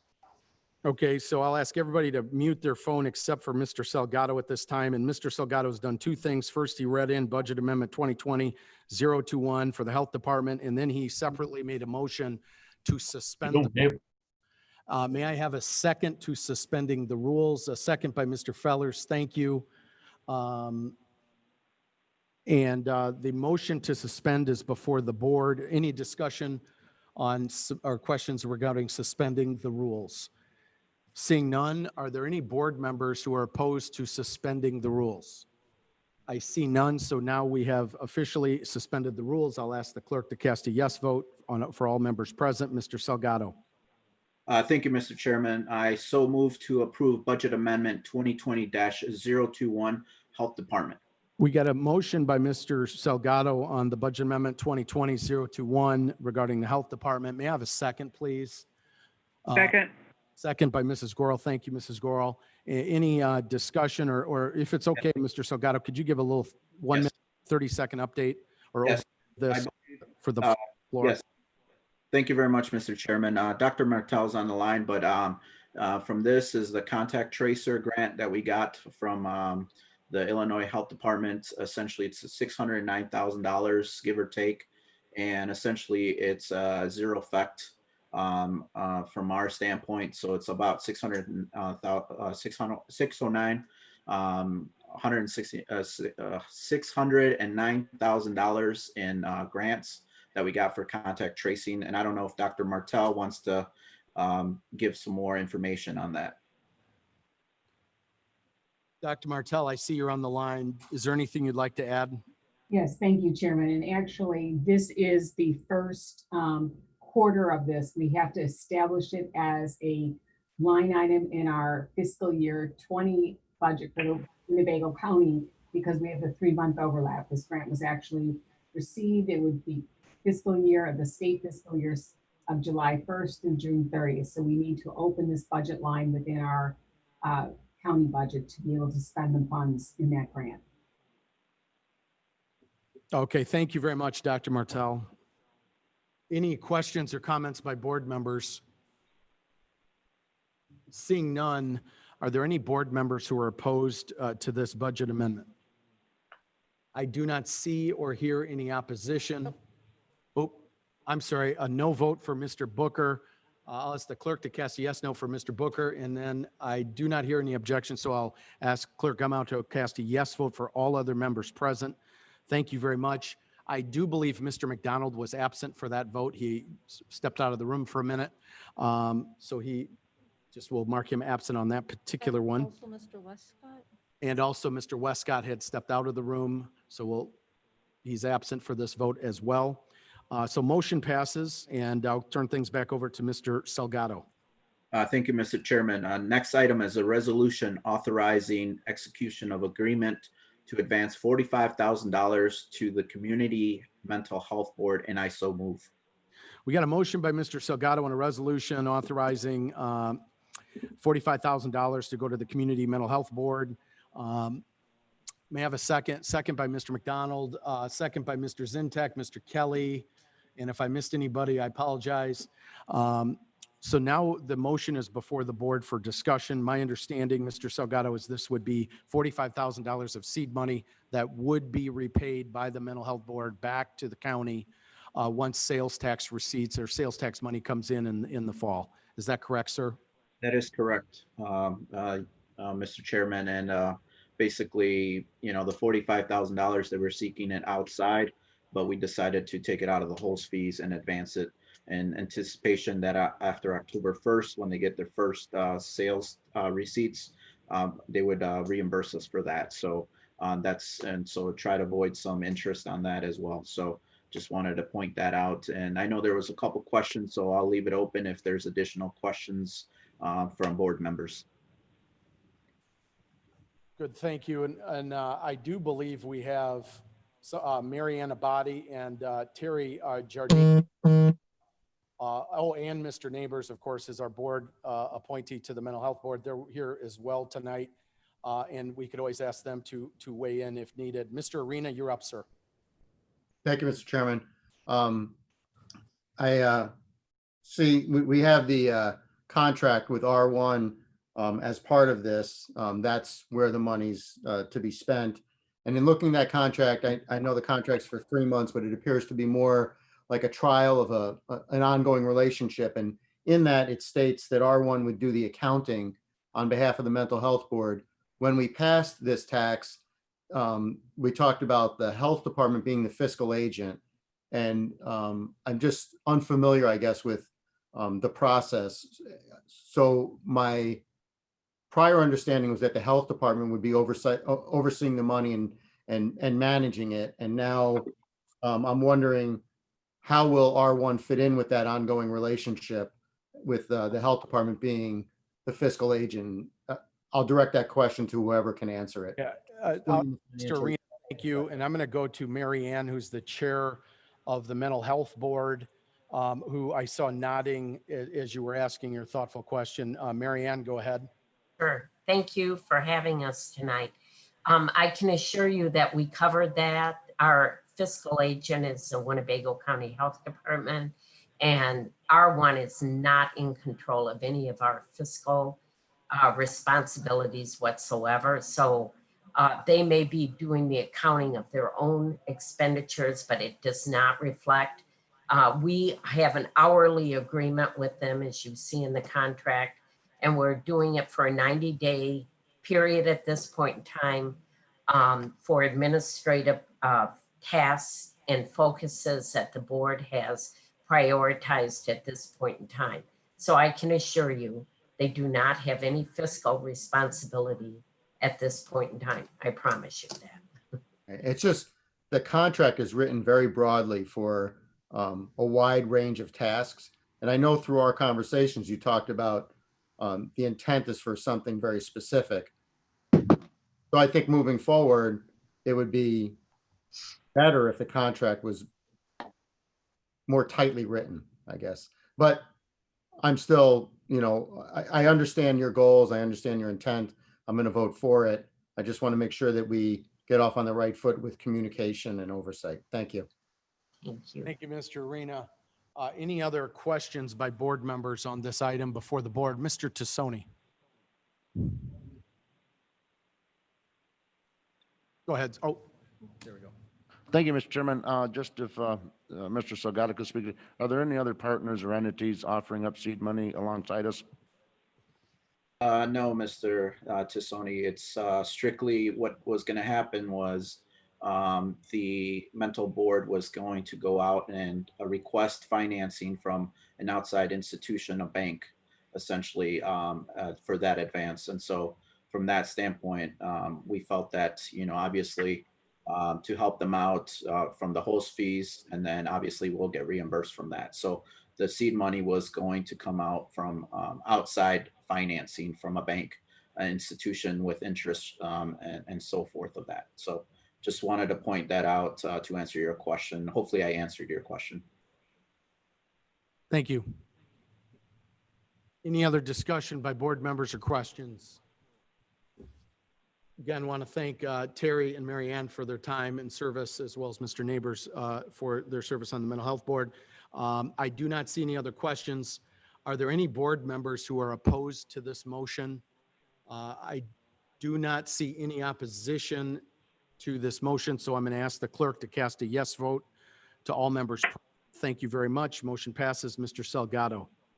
Thank you, Mr. Chairman. Our next item is a resolution extending employee leasing agreement with GovTemp USA LLC for interim county administrator up to October 2nd, 2020, and I so move.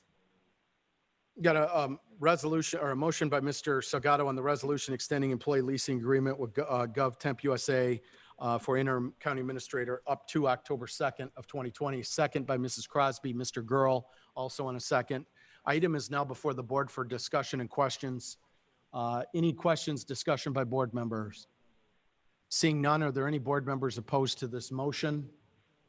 Seeing and hearing no objection, I'll ask the clerk to cast a yes vote for all members present. Motion passes unanimously. Mr. Salgado. Thank you, Mr. Chairman. Our next item is a resolution authorizing an increase in salary of the Winnebago County Public Defender, and I so move. We got a motion by Mr. Salgado on a resolution authorizing increase in salary for the public defender. May I have a second? Second by Mr. Zintak, Mrs. Crosby, and Mr. Girl. Any questions or discussion by board members on this item for the public defender? Mr. Salgado or Steve, could you just quickly give the 10-second, 20-second overview from what to what are we going on this, just for the record? Sure, and Mr. Chapman, feel free to correct me or interrupt me at any time. My understanding is that 90% of the wages from the state's attorney's office, that's how we set the salary for the public defender. 66 2/3, I believe, is what we get reimbursed from the state.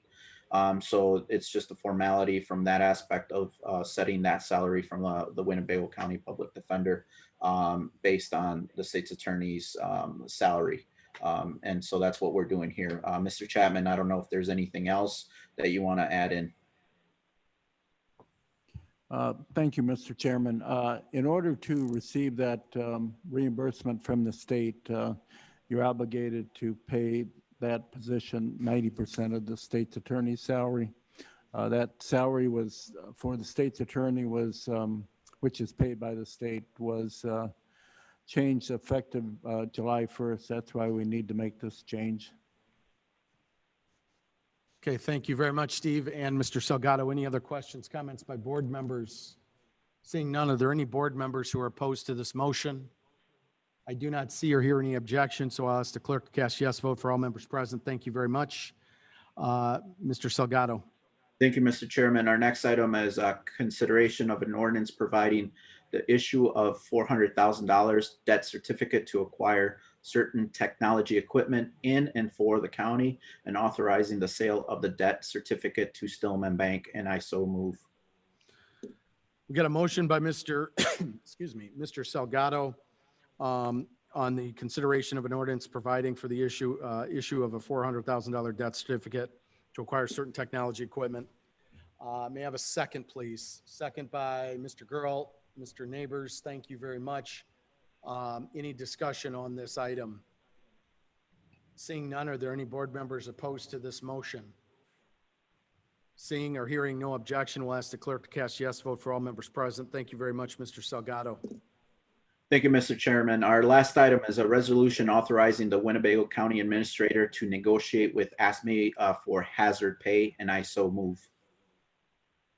We got a resolution authorizing, or thank you, Mr. Salgado. Motion by Mr. Salgado on the resolution authorizing Winnebago County Administrator to negotiate with the ASME for hazard pay.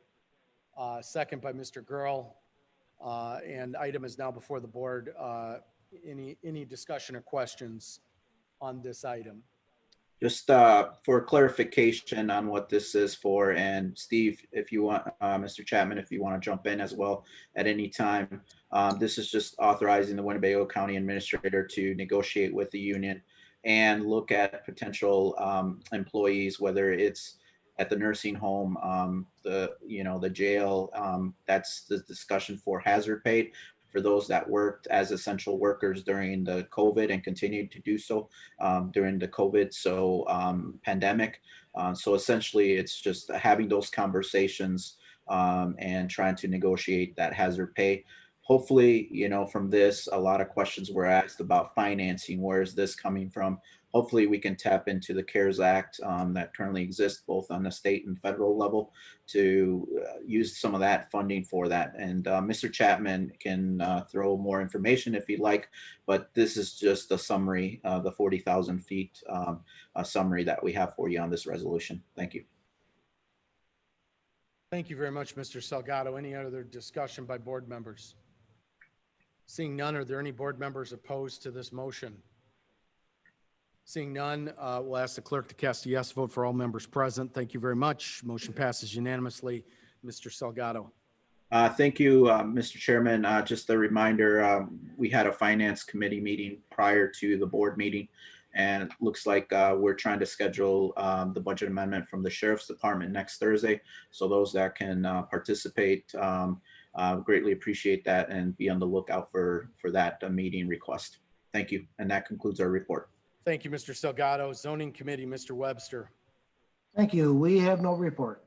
Thank you very much. Economic Development Committee, Mr. Billick. Thank you, Mr. Chairman. We have no report tonight. Thank you very much. Operations Committee, Mr. McDonald. Thank you, Mr. Chairman. We have no report. Thank you, Mr. McDonald. Public Works Committee, Mr. Tassoni. Thank you, Mr. Chairman. The Public Works Committee brings forth two resolutions this evening. The first item is Resolution 20-024. It's a resolution authorizing the award of a bid for Perryville Road patching, East State Street, south of Harrison. Let me see, it's a cost of $235,949.50. I would so move. We got a motion by Mr. Tassoni and resolution authorizing the award of bid for Perryville Road patching, East State to south of Harrison Avenue. The cost is $235,000 and change. May I have a second, please? Second by Mr. Zintek, Mr. Girl, Mr. Neighbors, Mr. Kelly.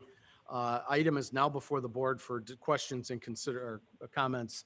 Any commentary by board members or questions? Seeing none, is there any objection to this motion? Seeing and hearing no objection, I'll ask the clerk to cast a yes vote for all members present. Motion passes unanimously. Mr. Tassoni. Thank you, Mr. Chairman. Next item on the agenda is Resolution 20-025. It's a resolution authorizing the award of bid for Montague Road resurfacing, Kennedy Hill Road to Meridian Road. It's a cost of $663,000 and some change. I would so move and speak to it as well. Motion by Mr. Tassoni and resolution authorizing the award of bid for Montague Road to resurfacing Kennedy Hill Road to Meridian. A cost of $663,000 and change. May I have a second, please? Second by Mr. Girl, Mr. Zintak, Mr. Neighbors. Thank you very much. Item is now before the board for discussion and comment. Any comments or questions? Seeing none again. Oh, I'm sorry, Mr. Tassoni, I apologize. Go ahead, sir. Thank you, Mr. Chairman. And like I say, the contractor for this is Rock Road.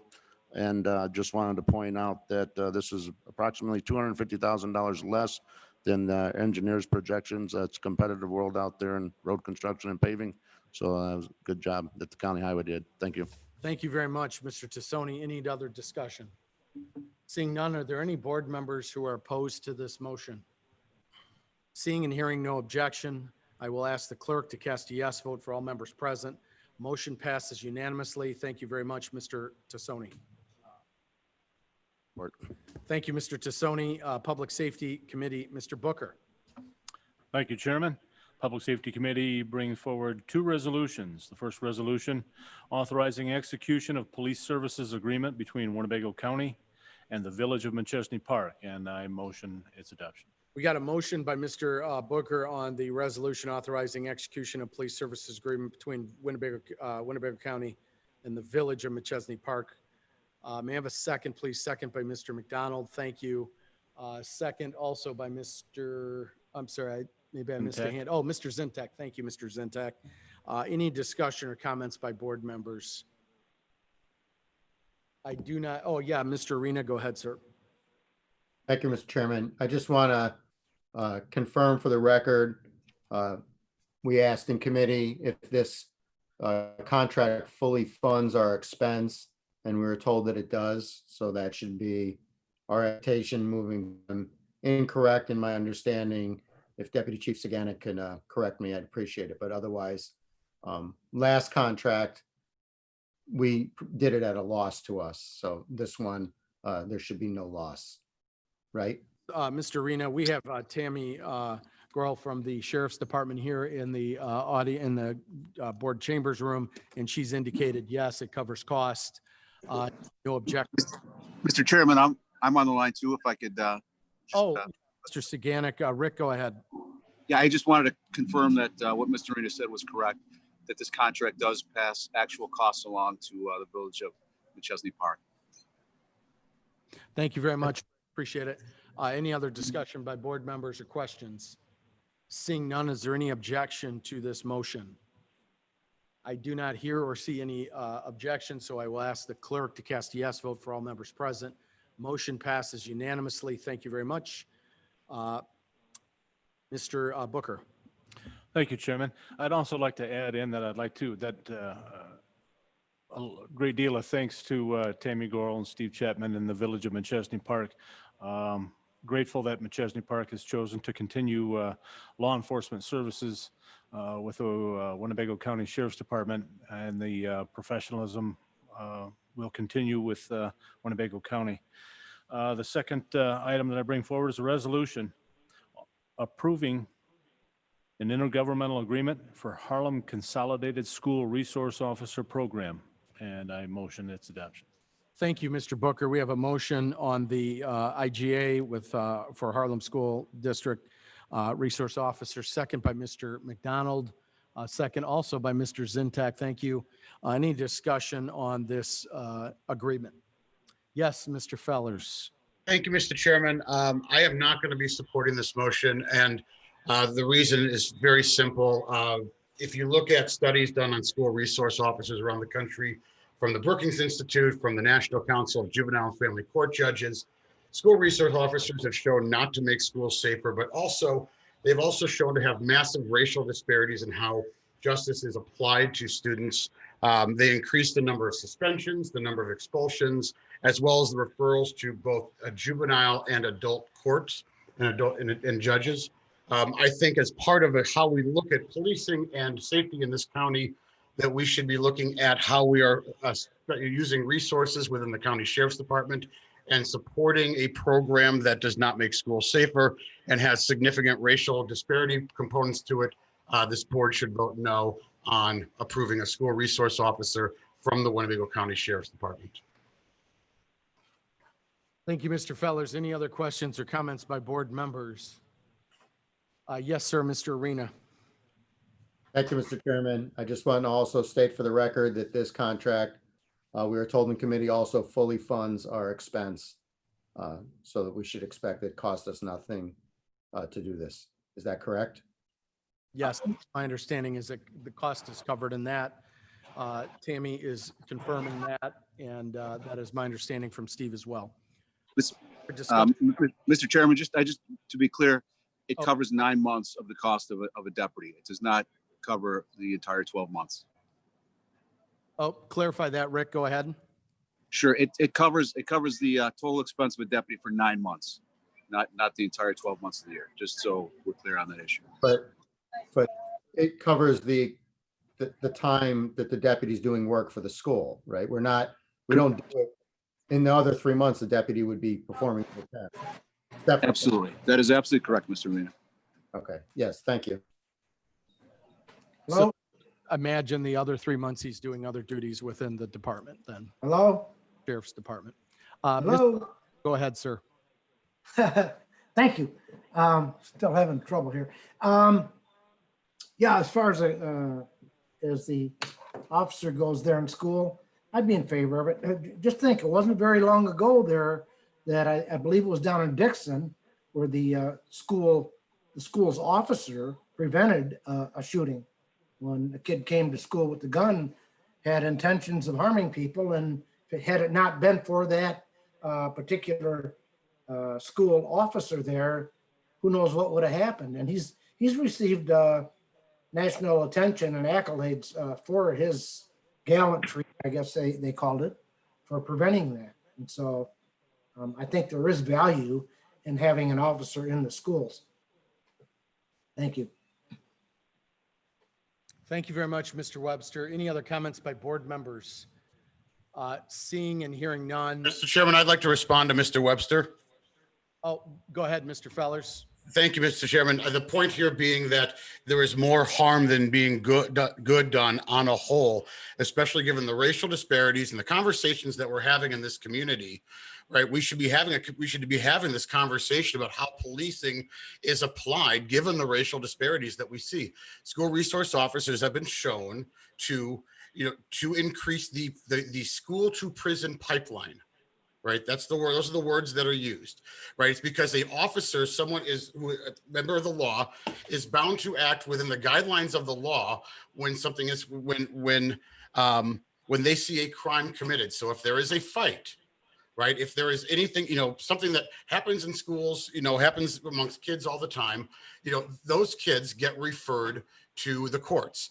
And again, the studies that I cited have shown that most typically applies to minority students more than white students. So if we are going to have an honest conversation about minority engagement in our community, about policing our community as it applies to minorities in our community, then the school resource officer is certainly one to have that discussion around. And I think that we should reject this until we get a plan from Harlem that says this is how we're going to use it. This will be their exact duties. Otherwise, it puts a level of liability on our own sheriff's department as we are providing this resource. Thank you. I'd like to respond to that. Mr. Zintek, you have the floor, sir. Thank you, Mr. Chairman. I respectfully disagree with Mr. Fellers. As a former police officer and working with juveniles and being in school, it does a lot more useful than it is harmful. And again, depending upon what school you were talking about, what situations, that can change for a whole perspective. So the idea of not having someone there in school that may or may not need it is, to me, just you're playing with a bomb at some point in time, because at some point in time you're going to have some kid get in there because of a fight or disagreement, and they're going to go in there and they're going to do more harm. And having an officer in that building is a better way of protecting those kids. And we're all concerned about protecting our children. That's one way of doing it. And I don't believe there's that much of a discrepancy from a black or white or yellow or whatever the case may be. Thank you, Mr. Zintek. I have Mr. McDonald, and then I will go back to Mr. Webster a second time. Mr. McDonald. And I will say something after. Mr. McDonald. Thank you, Mr. Chairman.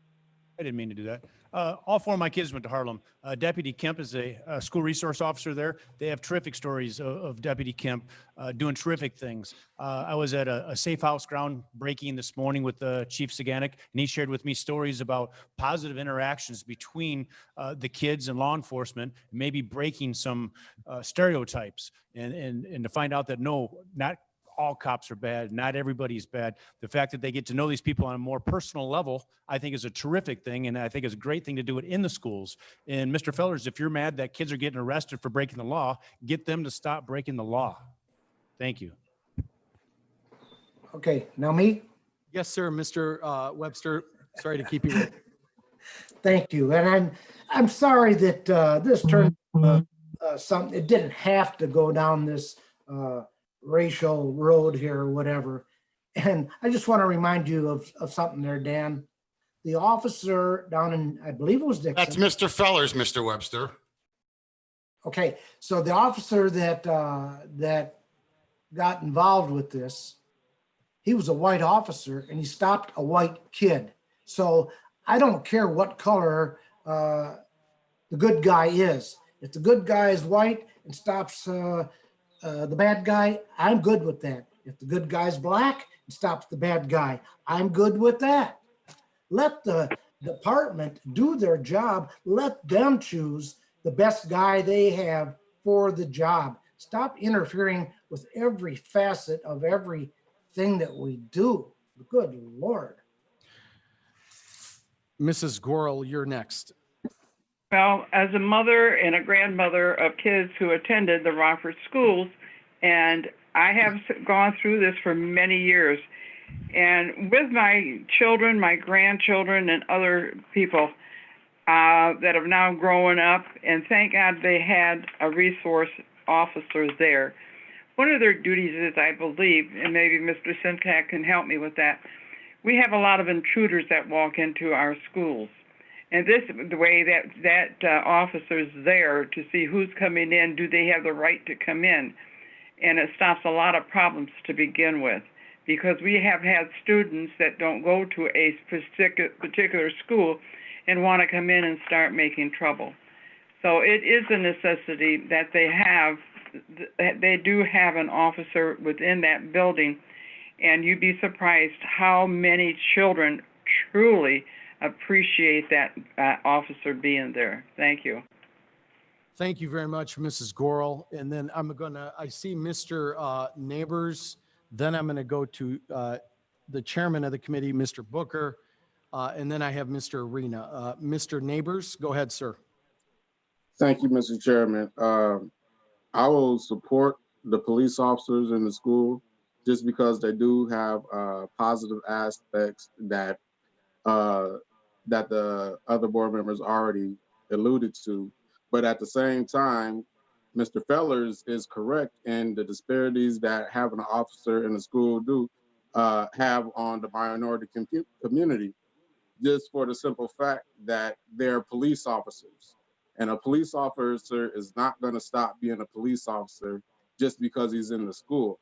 So the example that he gives for those disparities and why there need to be clarification on the duties of that police officer is the fact that the police officer knows who has warrants and who don't, and they know who's part of that family of the person that has the warrant. So when you have people that have warrants, that adults that have warrants, they know the kids in school and they know who that kid belongs to. And so while the police officer is in that school, the police officer takes that kid to the side and question that kid. I mean, they'll question that kid legally, but it's still discouraging the relationship between the kids and their families. Is putting the kids, dividing the kids between their families and having to do schoolwork. So, I mean, I support the police for the positive things they do, but don't disregard the fact that, you know, the police officers are bound to their duties and they will seek out and detect any way they can. So I rest with that being said. Thank you very much, Mr. Neighbors. I have Mr. Booker, the Public Safety Chairman. Thank you, Chairman. A couple of issues is the police officers are there for two reasons, and that is to bond with the children in our schools, to develop a relationship. Number two, the protection of our children. It makes no sense to have armed guards, armed police at our courthouses and federal buildings protecting adults, judges, and politicians, and police officers not protecting our children makes no sense whatsoever. I also want to include that our Winnebago County Sheriff's Department is nationally accredited, and that is managed by the National Sheriff's Association, the National Police Chiefs Association, and the National Organization of Black Law Enforcement Executives. Our department is inspected and managed by those three organizations. Thank you. I believe CALIA is one of the accreditation entities. Thank you very much, Mr. Booker. I'll go to, did I miss Mr. Arena? Did you have your hand up, sir? I apologize. Go ahead, Mr. Arena. Then Mr. Zintak on a follow-up, and then that's all the hands I see up at this time. Mr. Arena. Thank you, Mr. Chairman. I believe Mr. Fellers raised serious concerns, and they're concerns that should be discussed. And I've heard a lot of comments in support of having the officer there that are valid. I think ultimately that having the officer there is a decision of the school board, not ours. We're acting as a contractor here, but I don't think that this is a more complex issue than we would really be able to resolve, at a board meeting. So I would encourage Mr. Fellers, as a member of the Public Safety Committee, to maybe invite folks from the school board to a meeting, and we could discuss this at length and make sure that the problems that he sees don't occur in our relationship with the Harlem schools. That I just would like to point that out and something for us all to consider moving forward. Thank you. Thank you, Mr. Arena. Mr. Zintek on a follow-up. Yeah, just very quickly. I mean, Mr. Fellers has a specific idea and point of view. I would suggest that if he's never ridden with a police officer, that he take the time and go ride with a police officer for at least a week and get an idea of what their job really entails and how they go about it. And that goes for the same thing in anybody in school. Mr. Booker, I agree with what he was saying, and that should be the bottom line. I mean, police officer is there to do his job. His job is to protect those kids and to protect that property as well. And what he sees and what he hears and what he does, that's all part of his job. So if he sees somebody that has a warrant or the parents have a warrant, it's his job. And until you understand that or ride with them and work with them, there's nothing else to say at that point, but I yield. Okay, thank you very much, Mr. Zintak. I'll go back to Mr. Fellers on a quick third time, and then I think we're ready to wrap this specific to this agreement. And Mr. Fellers has the floor. Thank you, Mr. Chairman, and I do appreciate the debate on the floor about this issue. I'm going to close this out. We are trying, if you look at the nation, we are having a nationwide discussion on the proper use of police force within this country, right? And unsurprisingly, and look, all respect to all of the former officers and current that are on this board, thank you for what you've done and for keeping us safe. But the solution can no longer be to simply throw more cops at these situations, right? School districts like Louisville, who have gotten rid of their SRO program, have moved to non-officer security personnel, as well as redirected that money towards more social workers, more caseworkers to help in areas to prevent these things from happening. These are the kinds of conversations that we need to be having around this, because for 30 years since the war on drugs started, all we've done is throw money at more police in the schools, more police in the streets, and it's the level of what we ask our public safety officers to do goes so far above and beyond what they really should be. So I think these conversations are good. I will still be voting no on this, and thank you for the time. Appreciate the discussion all the way around. Any other quick comments by board members? I do not see any. Are there any board members besides Mr. Fellers who are opposed to this motion? I do not see any other objections, so we'll cast a no vote for Mr. Fellers and a yes vote for all their members present. Thank you very much, and thank you for the discussion, Mr. Booker. Thank you, Chairman. Some good news. I would like to, it was good to be with Mr. McDonald today at the groundbreaking of the Strong House up in McChesney Park.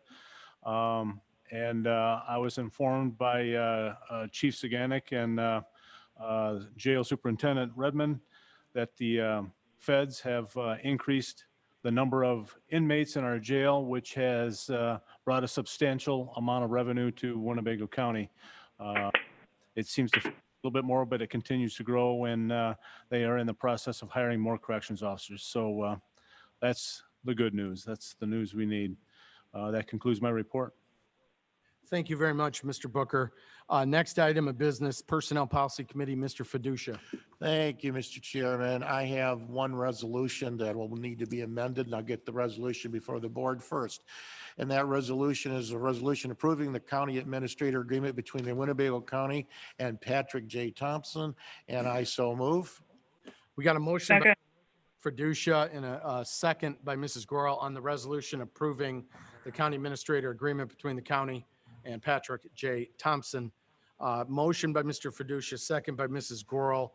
I'm going to go right back to Mr. Fiducia, who has some an amendment to his motion. Mr. Fiducia. Thank you, Mr. Chairman. I'd like to make an amendment to this resolution. The first amendment that I'd like to make to it would be where it says $15,000. I'd like to change that amount to 18,000 of the amount, 3,000 will be allocated to payment of 60 days COBRA coverage for health insurance to the employee's prior employer to cover the time period before the coverage of the county health insurance plan begins.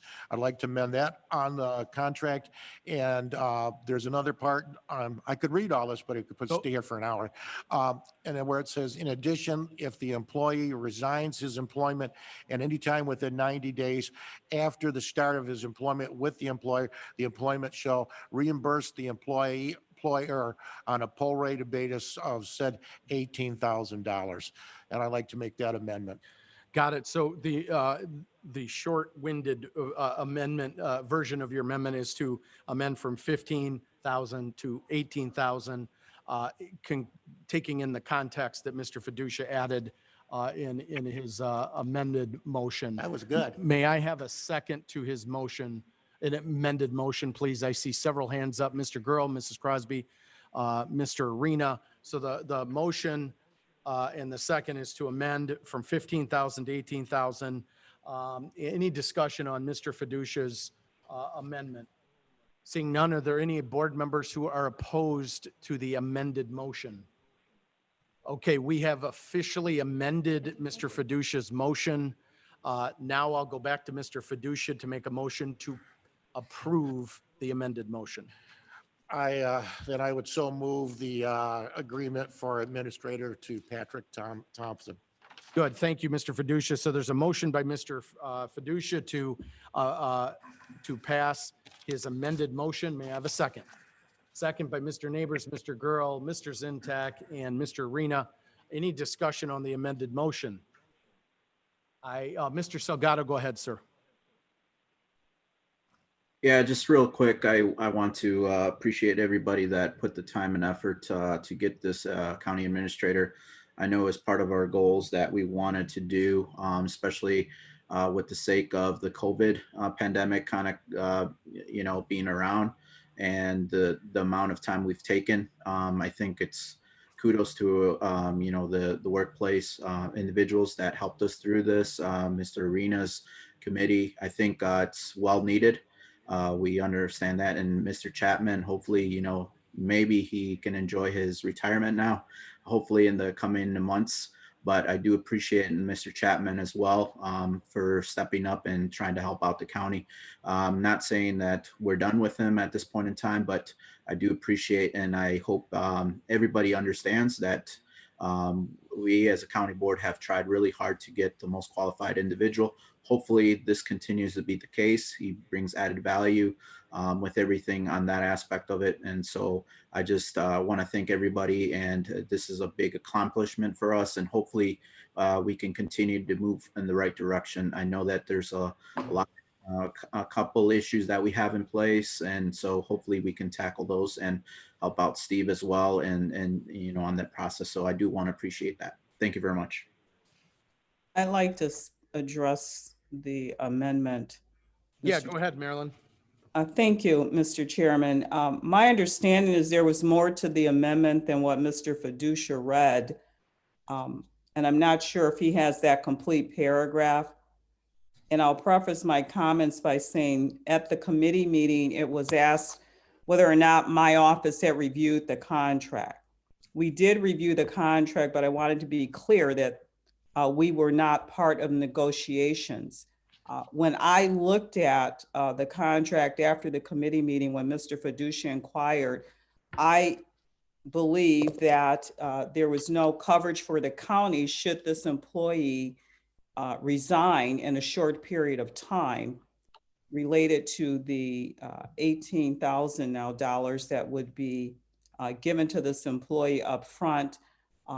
In my staff, Mr. Gilberti, and speaking with Mr. Chapman at my direction, there was language added for reimbursement to the county. I want you to know it's not as robust as I suggested, but it was an agreement that Mr.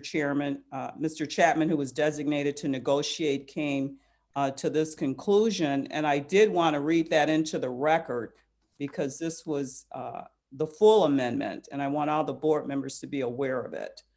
So it starts with, in addition, if the employee resigns his employment at any time within 90 days after the start of his employment with the employee shall reimburse the employer on a pro rata basis for said $18,000 based on the number of days worked with the employer. For example, if the employer resigns his employment 30 days after the start of his employment with the employee shall reimburse the employer $12,000 of said $18,000.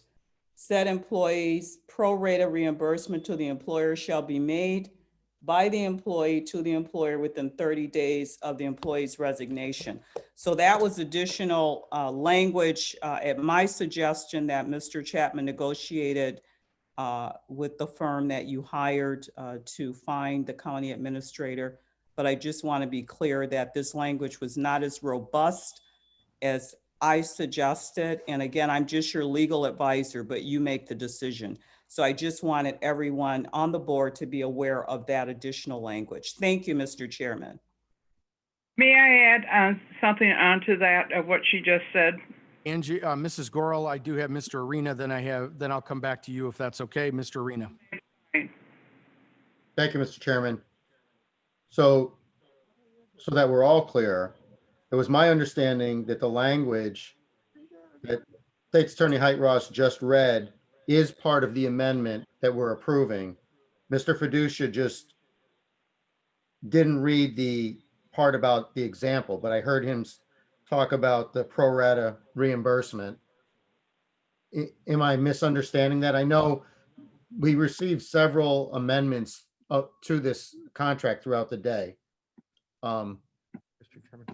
Mr. Chapman, can you clarify that for me, or perhaps Mr. King or Ms. Logan? Go ahead, Steve. I'll give you the floor first, and then if there's any follow-up, and then Mrs. Gorel, I'm coming right back to you. Steve?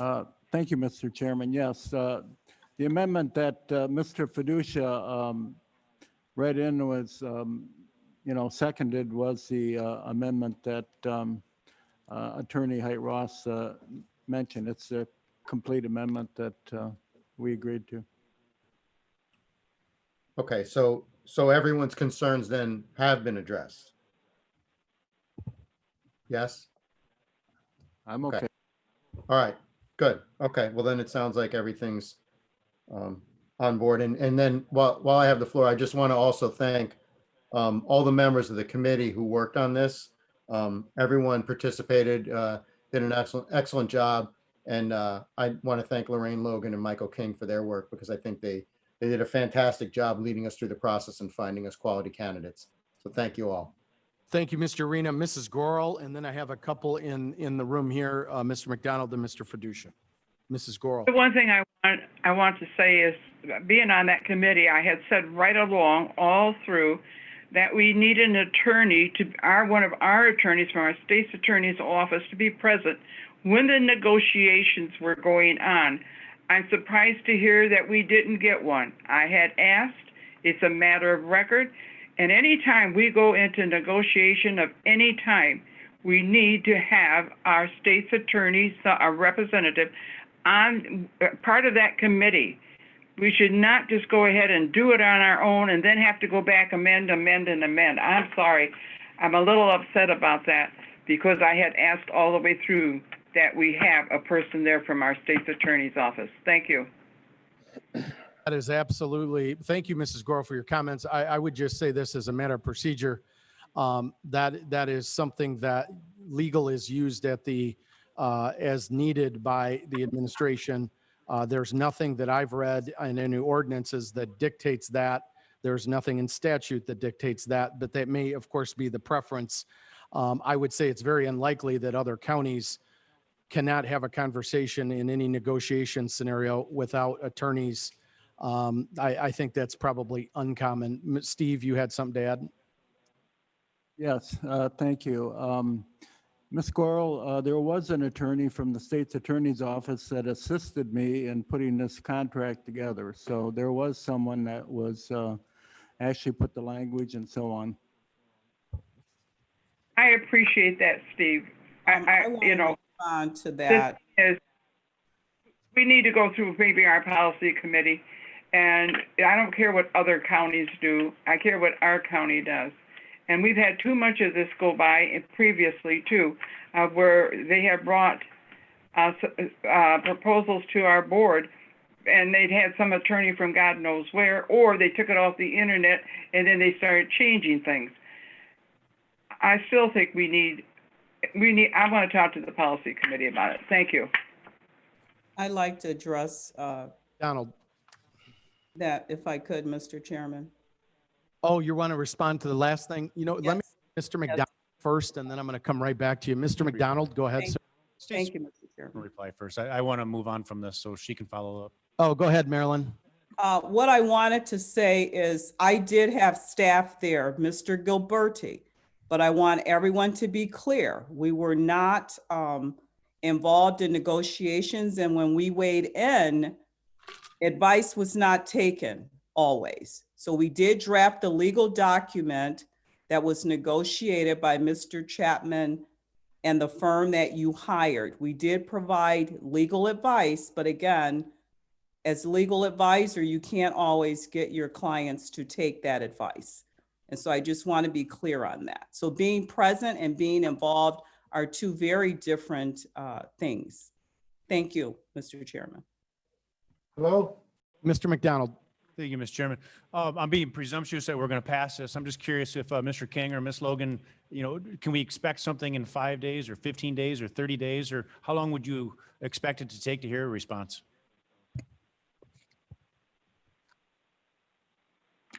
Go ahead, Lorraine or Michael. Immediate. Mr. McDonald, I think it's eminent that we'll have a reply. Thank you, Lorraine. Mr. Fiducia. Thank you, Mr. Chairman.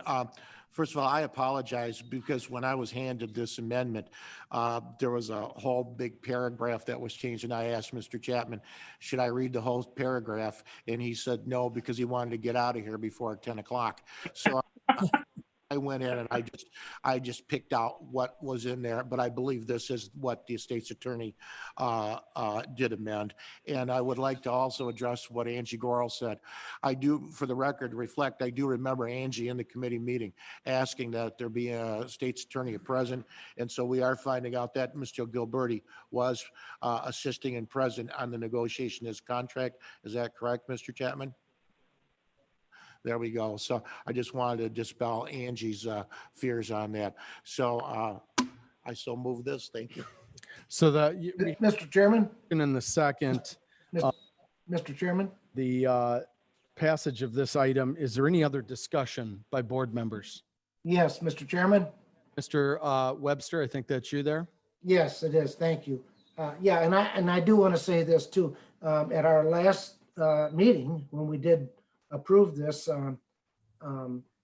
perhaps, Angie, you didn't notice Mr. Gilberti there because we all had these masks on. And so, yeah, Mr. Gilberti was there and he was sitting off the table back at the wall there where extra people sit. But he was there. I saw him. Couldn't tell who he was with the mask. Thank you. Thank you, Mr. Webster. Any other discussion? Are there any board members who are opposed to this motion? Seeing none, we'll ask the clerk to cast a yes vote for all members present. Thank you very much. Motion passes unanimously. Mr. Fiducia. Thank you, Mr. Chairman. That concludes my report. Thank you very much. Any new business by board members? With that, I would entertain a motion to adjourn. I'll move. Motion by Mr. Girl, second by Mr. Zintak. Any opposed? We have adjourned. Thank you very much. Have a good evening. Have a good evening, everyone. Stay Thank safe. You too, Marilyn. Thank you. Keep smiling. Bye, everyone. Stay